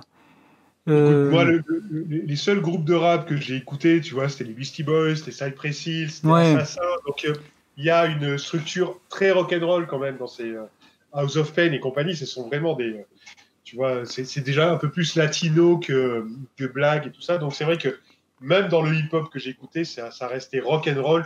Et donc, la bière était toujours là, même dans les concerts et tout ça. Ben qui demande Cabrel, c'est du rock, c'est un rock un peu trop violent pour moi, Cabrel. Donc,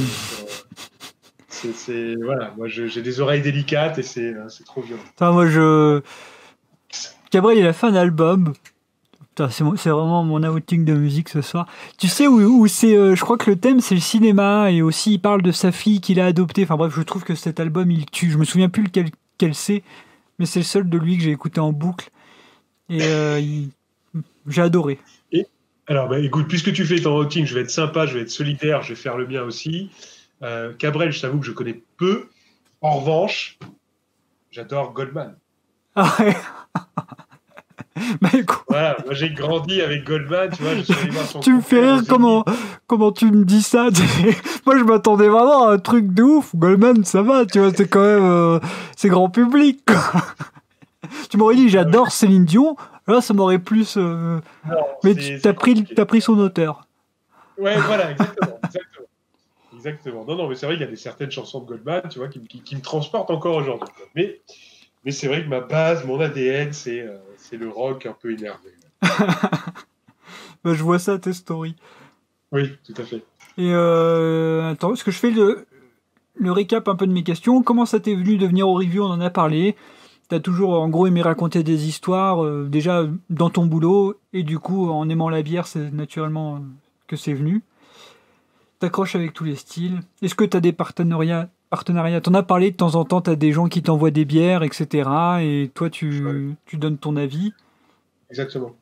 Tu vois, ça a fait. On en discutait un petit peu sur Twitter avec Je crois qu'il y avait Yann des Sous-Bocs, je me demande si ça avait pas Benoît de Bière et Moustache. Enfin bref, on en discutait des partenariats parce que moi, j'arrive dans tout ça je sais plus qui. Putain, je vais regretter après la vidéo d'avoir dit je sais plus qui parce que c'est quelqu'un que j'aime bien et que je suis. A dit qu'en gros, elle en avait marre qu'on lui propose des partenariats en permanence, blablabla. Alors que moi, je fais l'inverse. Moi, je vais démarcher des gens que j'aime bien.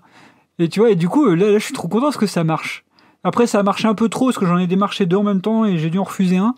Et du coup, ça fait que, du coup, je suis à la fois, je me sens à la fois con et désolé. Mais tu vois, ce que je disais à l'autre, je me sentais pas de bouffer à tous les râteliers. Bien Et sûr. puis, du coup, c'est pour la cave que je te parlais tout à l'heure que Ben m'a fait Ouais. découvrir.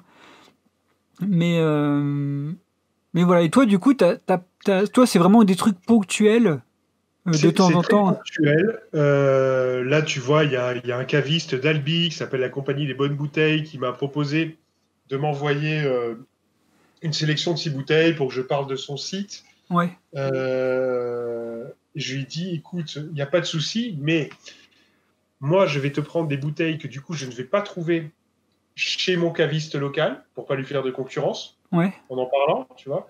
Et ensuite, comme je te le disais tout à l'heure, si les bières que je te prends ne vont pas me plaire, je n'en parlerai pas. Et c'était accepté, ça marche très bien. En revanche, j'accepterai aucun partenariat avec des obligations. Parce que si tu veux, il faut que ce que je fais sur Instagram reste une passion, reste ludique, reste un loisir. Ouais. Si tu veux, je travaille beaucoup, j'ai de la chance, hein, vraiment, surtout en ce moment où dans l'univers audiovisuel dans lequel j'évolue, il y a beaucoup de dégâts à cause du Covid, tu vois. Donc moi, en tant qu'auteur qui travaille du coup à la maison, j'ai beaucoup de boulot, je m'en plains pas, j'ai de la chance. Mais comme j'ai beaucoup de boulot et que c'est difficile, la bière et tout cet univers-là, il faut que ça reste une bulle d'oxygène pour moi. Ouais, je Donc comprends. si à un moment on me propose quelque chose avec des obligations, avec une rétribution, tout ça, ça va couper. Je veux pas quoi. Je veux pas que ça devienne quelque chose qui soit obligé. Justement, on parlait, tu vois, tout à l'heure, il y avait cette question par rapport à mes obligations, par rapport à la pression que je me mets sur les dégustations, tout ça. Si boire une bière devient un boulot, Ouais. non, là, j'arrête tout, quoi. Tu vois, voilà. Donc, je refuserai tout partenariat qui soit sur une base financière, qui soit sur une base d'obligation. En revanche, avec grand plaisir pour faire ce que je fais là, c'est-à-dire recevoir des bières d'une brasserie qui va me faire confiance et qui se dit, ben, j'ai confiance dans le palais de Fabien. S'il en parle, c'est qu'il a aimé. S'il a aimé, il va en parler. Et s'il en parle, il va être lu. Et Ouais. donc, potentiellement, on va être connu. Tu vois, et je trouve ça très sain. C'est une relation que j'aime bien et je veux que ça s'arrête là, quoi. Ça ira jamais plus loin en ce qui me concerne, tu vois. Ben, il dit, c'est pas Caroline de Hopi Awards avec qui on a eu cette discussion. Oui, c'était elle. C'était Ah oui, elle. quand Et... même. Parce qu'en gros, moi, je disais, bah, franchement, enfin, en gros, moi, je vais, comme je te dis, c'est moi qui démarche plutôt les caves ou les brasseurs. Parce que je demande aussi, par exemple, là, il y a l'effet papillon qui va nous envoyer des bières Super. à, à Nicolas Imbrex. Je sais pas si tu vois. En gros, on va faire une conversation entre brasseurs amateurs autour de l'eau dans le brassage et de la gestion de l'eau. Et Excellent, excellent sujet. Nicolas, il a écrit ce bouquin, il est prof à l'université de Liège, si je dis pas de conneries, de microbiologie et de technologie brassicole. Et Ok. il y aura aussi Quentin de la brasserie du Vallon. D'accord. Il fait un blog aussi, je sais pas si tu vois, c'est un Alsacien. Voilà. Du coup, bref, on discutera de l'eau et de l'eau dans le brassage amateur. Et du coup, je demandais à l'effet papillon et puis à d'autres d'ailleurs s'ils voulaient bien nous envoyer des bières pour qu'on les déguste en même temps. Mais tu vois, juste en mode ça te dit de nous filer un coup de main et de rendre le moment plus convivial. Et du coup, bah, ils acceptent. Et en général, ils acceptent tous. Tu vois, le seul moment, des fois, c'est qu'il faut que je paye les frais de port. Mais bon, tant Mm. pis, c'est normal. Dans ce cas-là, Ouais. ils m'en mettent genre 6. Et franchement, de 6 bières pour 10 euros de frais de port, ça va. Ouais, tout à fait.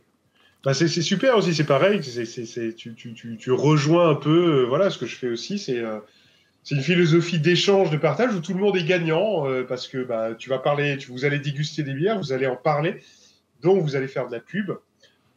Donc tout le monde est gagnant dans ce truc-là. Et puis il y a pas de contrat, il y a pas de contraintes et tout ça.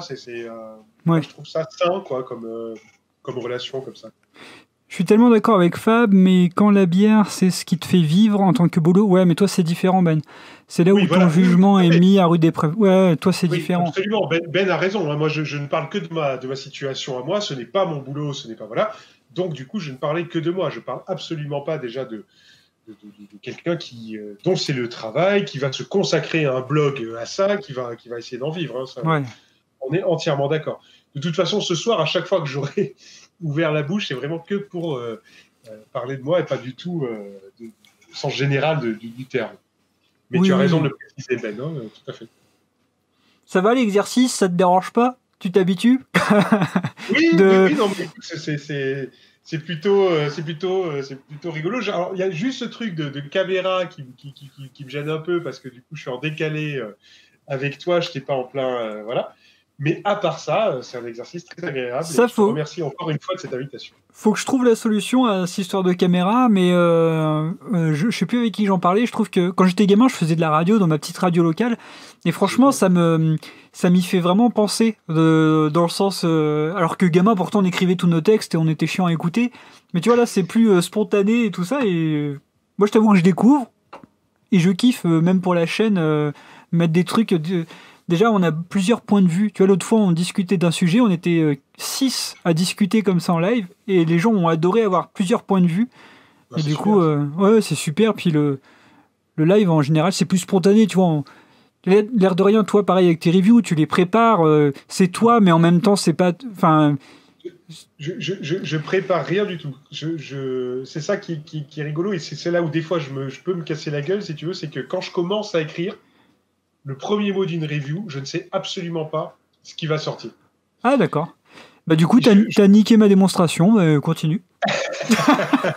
Excuse-moi. Non, vas-y. C'est vrai. Mais non, écoute, c'est jamais...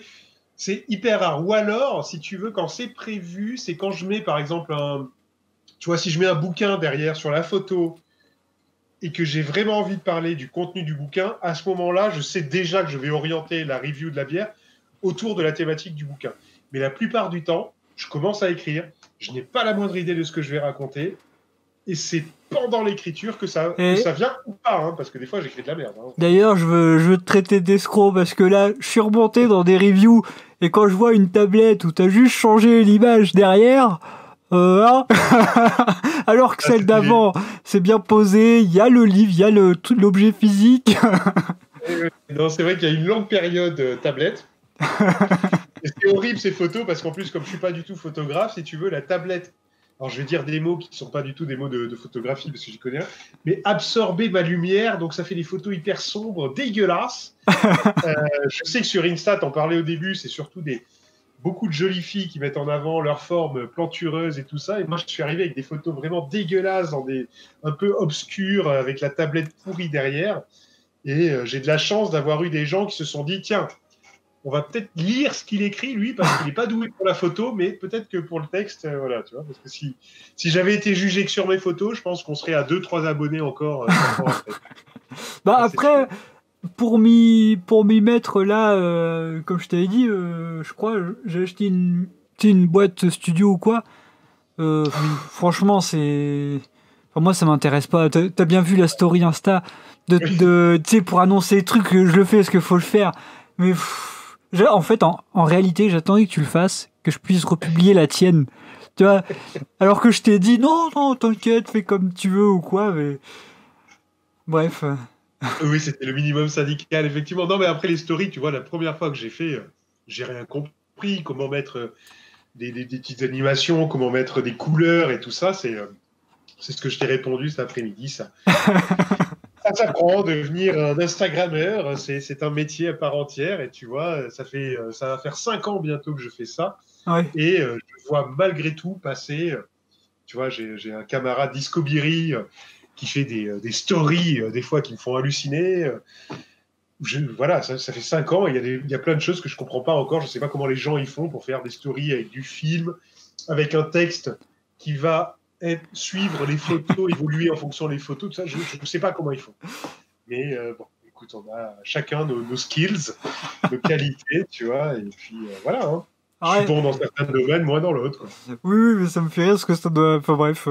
On va avoir une conversation de deux vieux cons si on continue. Alors, arrêtons. Tu as raison, t'as entièrement raison. Des bonjours à Arthur aussi qui vient de parler en live, qui vient de passer dans le live, Freddy Panda. Voilà, qui fait pas mal de vidéos avec moi. Et Arthur, je l'ai rencontré, moi, j'étais en train de régler la webcam, régler le chat, tout ça dans Twitch ou YouTube, je sais plus. Puis tu vois, je bidouillais tout ça. Puis il y a un gars qui me dit, en gros, je crois dans le chat, ouais, tu devrais faire ci, tu devrais faire ça. Et en fait, j'étais en live, tu vois. Je sais plus si je le savais. Et du coup, c'est Arthur, brasseur de la brasserie du Pays Belge en Alsace, et brasseur amateur aussi. Et depuis, il y a peut-être un live sur 2, un live sur 3 où il est avec moi et c'est rigolo. Oui, tu interviens, ok, d'accord. C'est lui qui m'avait parlé du Nelson Sauvin. D'accord, le sidekick. C'est ça. Ok. Je suis en train de chercher tu vas recevoir de la velle, je fais... Oh putain. T'as compris l'appel, Arthur. Je vois ça. Ok, merci Arthur, ça me va très bien. Par contre, dis à ton patron de glisser un bifton, hein, parce que t'as compris la conversation d'avant, quoi. S'il veut... Bon, je me mêle de ce qui me regarde, moi. Les pots de vin, tout ça, c'est comme ça que ça fonctionne. Monsieur vient de la télé, hein, c'est pas... Et toi, tu suis qui en gros sur Insta Tu suis qui ou tu recommanderais qui dans le monde de la bière en général? Ça, c'est une sacrée question. Écoute, moi, j'ai une petite bande, si tu veux, autour de moi, de gens que je trouve personnellement extrêmement doués dans leur manière de raconter leur dégustation, de parler des bières qu'ils boivent et tout ça. Donc, je trouve que... Et avec vraiment des approches qui sont assez sensiblement différentes des miennes en plus. Donc, ça permet aussi de voir qu'une seule et même bière peut être appréhendée de manière différente en fonction de qui la boit. Ouais. Donc, il y a Julie Swansway, qui a en plus une formation de sommelière, donc qui lui permet, elle, d'avoir vraiment une connaissance du vin si poussée que cette connaissance-là, quand elle est utilisée au profit d'une bière, va lui donner une manière de raconter une bière qui sera complètement différente de celle d'un simple buveur de bière, d'un simple, avec des guillemets, évidemment. Il y a Matt Beers aussi, qui est un gars de Lille, qui est super, parce qu'alors lui, il mélange la dégustation de bière avec la philosophie. Ça donne un résultat assez étonnant, avec énormément d'humour, mais... il pousse des concepts assez loin. Enfin, c'est assez fascinant ce qu'il fait. Il y a Hoppy Quarter qui, lui, va réussir à parler mieux que personne des bières houblonnées. C'est son grand amour, c'est sa grande passion. Il en parle très bien. Puis il y a Orica Mabrou qui est Philippe, qui est quelqu'un qui habite juste à côté de Liverdun, où il y a la brasserie Piggy. Donc il embouteille de temps en temps, il va les aider de temps en temps, tout ça. Donc lui aussi, il a une approche de la bière assez fine, assez pointue. Il y a des cavistes, il y a le caviste baroudeur, il y a Hopi Gallery, qui sont des cavistes vraiment passionnés par ce qu'ils font et qui donc vont parler des produits qu'ils vendent de la même manière que moi je parle des bières que je bois, hein, c'est-à-dire vraiment avec une sincérité et une passion au top. Il y a Quentin, The Hopi Sommelier, il y a Alex, Siroton le Houblon, il y a enfin voilà, que c'est des contes, si tu veux, qui créent une espèce de constellation comme ça autour de l'univers de la bière, et je pense que quand tu commences à mettre le pied dedans, tu rebondis de compte en compte, tu les trouves assez facilement, et quand tu vois tous ces gens parler, ça fait du bien, ça décomplexe. C'est un milieu, je trouve. Alors, tu parlais de vieux con tout à l'heure, je vais faire vraiment mon vieux con. Je trouve que sur Facebook, il y a de temps en temps une agressivité. Complètement d'accord. Je trouve que quelqu'un qui va dire, moi, je trouve que cette bière, elle a un peu goût au chocolat, les mecs vont lui tomber dessus, n'importe quoi, tu t'es fou. Sur Instagram, alors ça doit exister aussi, hein, mais beaucoup moins. Et sur Instagram, dans toute cette communauté dont je viens de parler, si quelqu'un dit « cette bière, elle a goût de chocolat », personne ne va lui dire « tu dis n'importe quoi, tu dis des conneries ». On va lui dire « ah, c'est marrant parce que tu vois, moi, j'ai trouvé d'autres saveurs ». Ouais. Tu vois, et c'est un échange qui est, je sais pas pour quelle raison, je sais pas qu'est-ce qui fait qu'il y a cette différence, Je suis complètement mais d'accord avec toi et c'est le truc qui m'a fait me dire que Insta c'était pas que des miches et des fesses en gros et c'est beaucoup plus safe, beaucoup plus tranquille. Je sais pas pourquoi. Alors que pourtant, fondamentalement, je pense que c'est les mêmes gens. c'est- En est-ce fait, que c'est j'ai la l'impression plateforme que elle-même? Facebook est en train de devenir les forums d'il y a 10 ans, tu sais, et que Instagram, c'est le Facebook d'il y a 10 ans. Enfin, tu vois ce que je veux dire Ouais, peut-être, ouais, t'as peut-être qu'il y raison. a un filtre à chaque fois entre temps qui est crème, et voilà. Je sais pas. Des Écoute, groupes. ça me rassure en tout cas que tu aies ce même ressenti. Moi, c'est vraiment ce que j'ai vu, c'est-à-dire que jamais de ma vie tu me verras poster une de mes chroniques sur Facebook, Ouais. parce que tout simplement parce que moi, j'ai pas envie, si tu veux, je veux que ça reste amusant, je veux que ça reste festif, je veux que ça reste du partage. Et je veux pas, parce que j'ai écrit une connerie, que quelqu'un me tombe dessus. Ah, tu dis de la merde, c'est pas vrai, c'est pas ça, machin. Tu vois, il y a assez d'agressivité, je trouve, dans le monde dans lequel on vit, pour s'en éviter autour des dégustations de bière. Oui. Et voilà, pour je ne sais quelle raison, comme tu dis, je ne sais pas l'expliquer non plus, mais il y a toute cette communauté sur Insta qui est très bienveillante, très à l'écoute, dans le partage, dans l'échange. On revient à ce qu'on se disait tout à l'heure, tu vois, où l'expérience de l'autre n'est pas vécue comme une agression au sens où elle n'est pas la même que la mienne, mais au contraire comme de la curiosité de se dire, ah bah tiens, il y avait une autre façon de boire cette bière et tout ça. Enfin, voilà, donc je ne peux que encourager, je fais de la pub pour une plateforme Instagram, c'est absurde, mais tous ceux qui aiment la bière et qui nous écoutent à venir nous rejoindre parce que c'est un monde gentil où on se fait des câlins. Bah, tu vois, même là, là, on est diffusé en même temps sur un groupe privé de Facebook, mais c'est Ouais, un groupe où les gens, en fait, c'est le groupe de Littlebox, et ok, Littlebox, c'est une application de brassage. Je sais pas si tu connais, et pourtant, le développeur est à côté de chez toi. ok, non, Mi- c'est Michael, et il est d'à côté, un petit village à côté de Montpellier, d'accord. et bref, il a fait son application. Tu connais Beersmith? Oui, tout à fait, Bah, oui. l'équivalent de. Enfin, l'équivalent, non. Pris une orientation différente. Mais en gros, le Littlebox, de base, tu peux partager tes recettes, tu les rends publiques. C'est une sorte de réseau social de la bière. Et en plus, tu as D'accord, un outil de brassage dedans, de suivi de brassin, de ton matériel, de tes ingrédients, etc. ok, Et du coup, il a un groupe. Lui, déjà, de nature, c'est quelqu'un de très agréable, tolérant. Ça le dérange pas du tout de parler des autres logiciels. Et au contraire, il en parle en bien.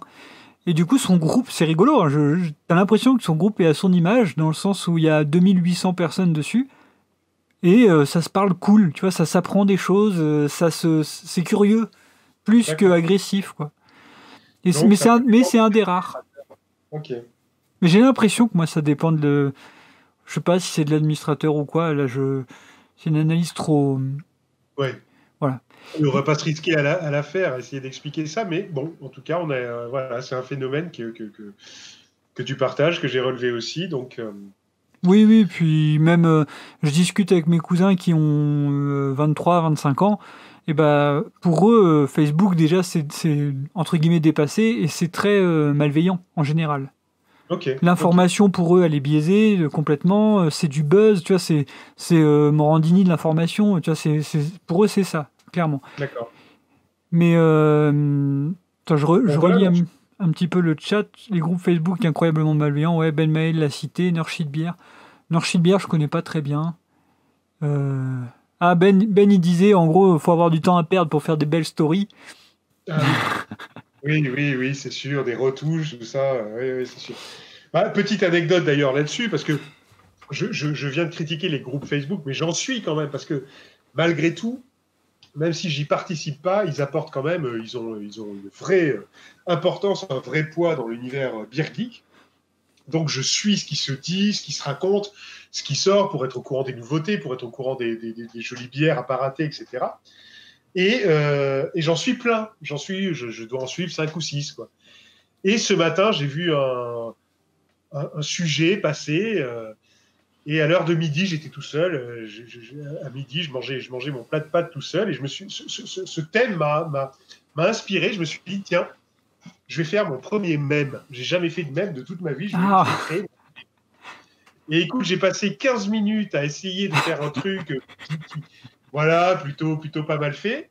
Une fois que ça a été terminé, j'étais tout content de mon résultat. Putain, j'ai jamais retrouvé le post.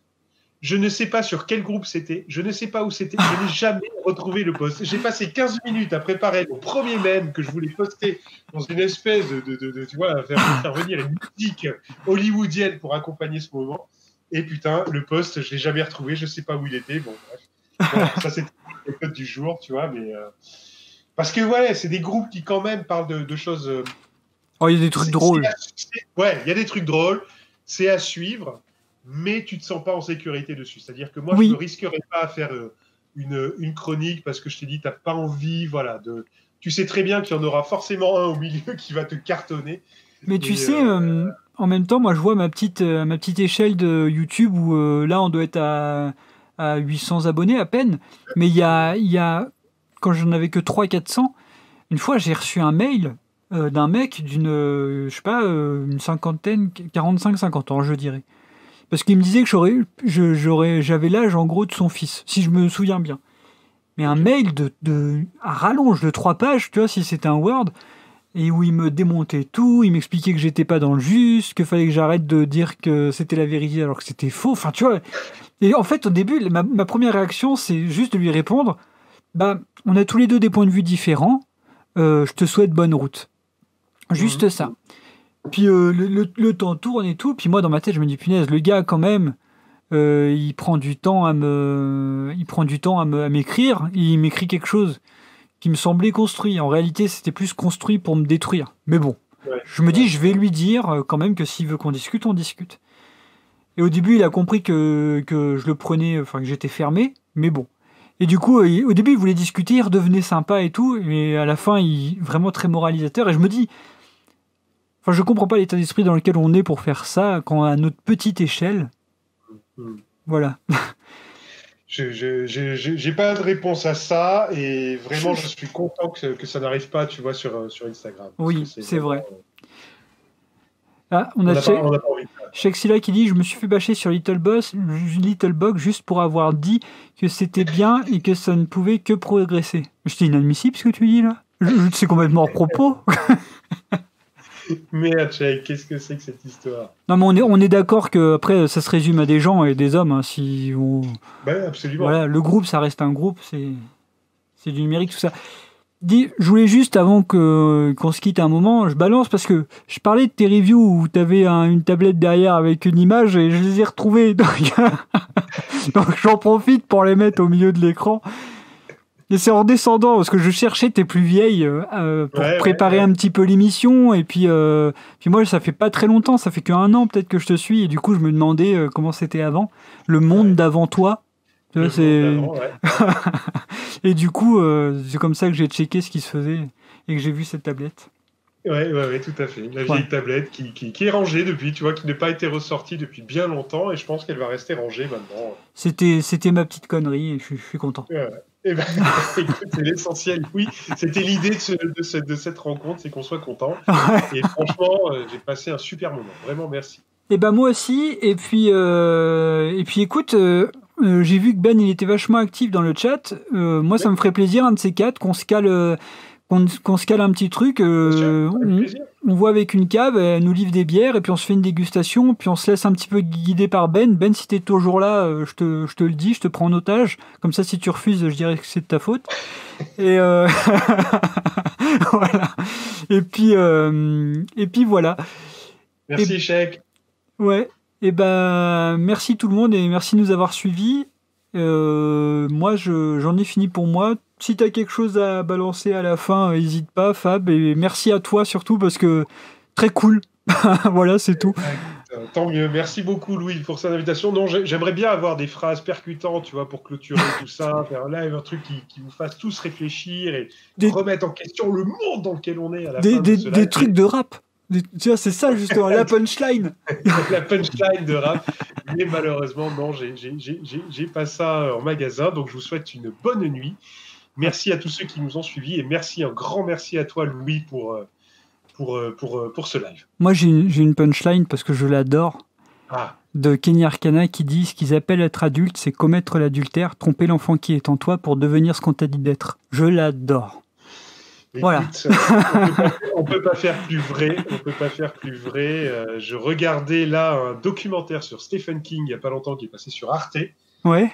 et qui disait ça, qui disait on grandit au prix, le prix qu'on paye pour grandir est extrêmement élevé.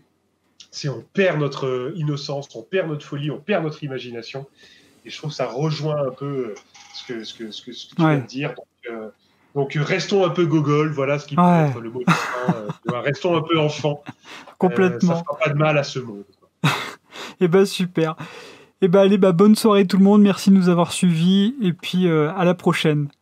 À la prochaine, salut tout le monde, merci, salut Louis. Salut.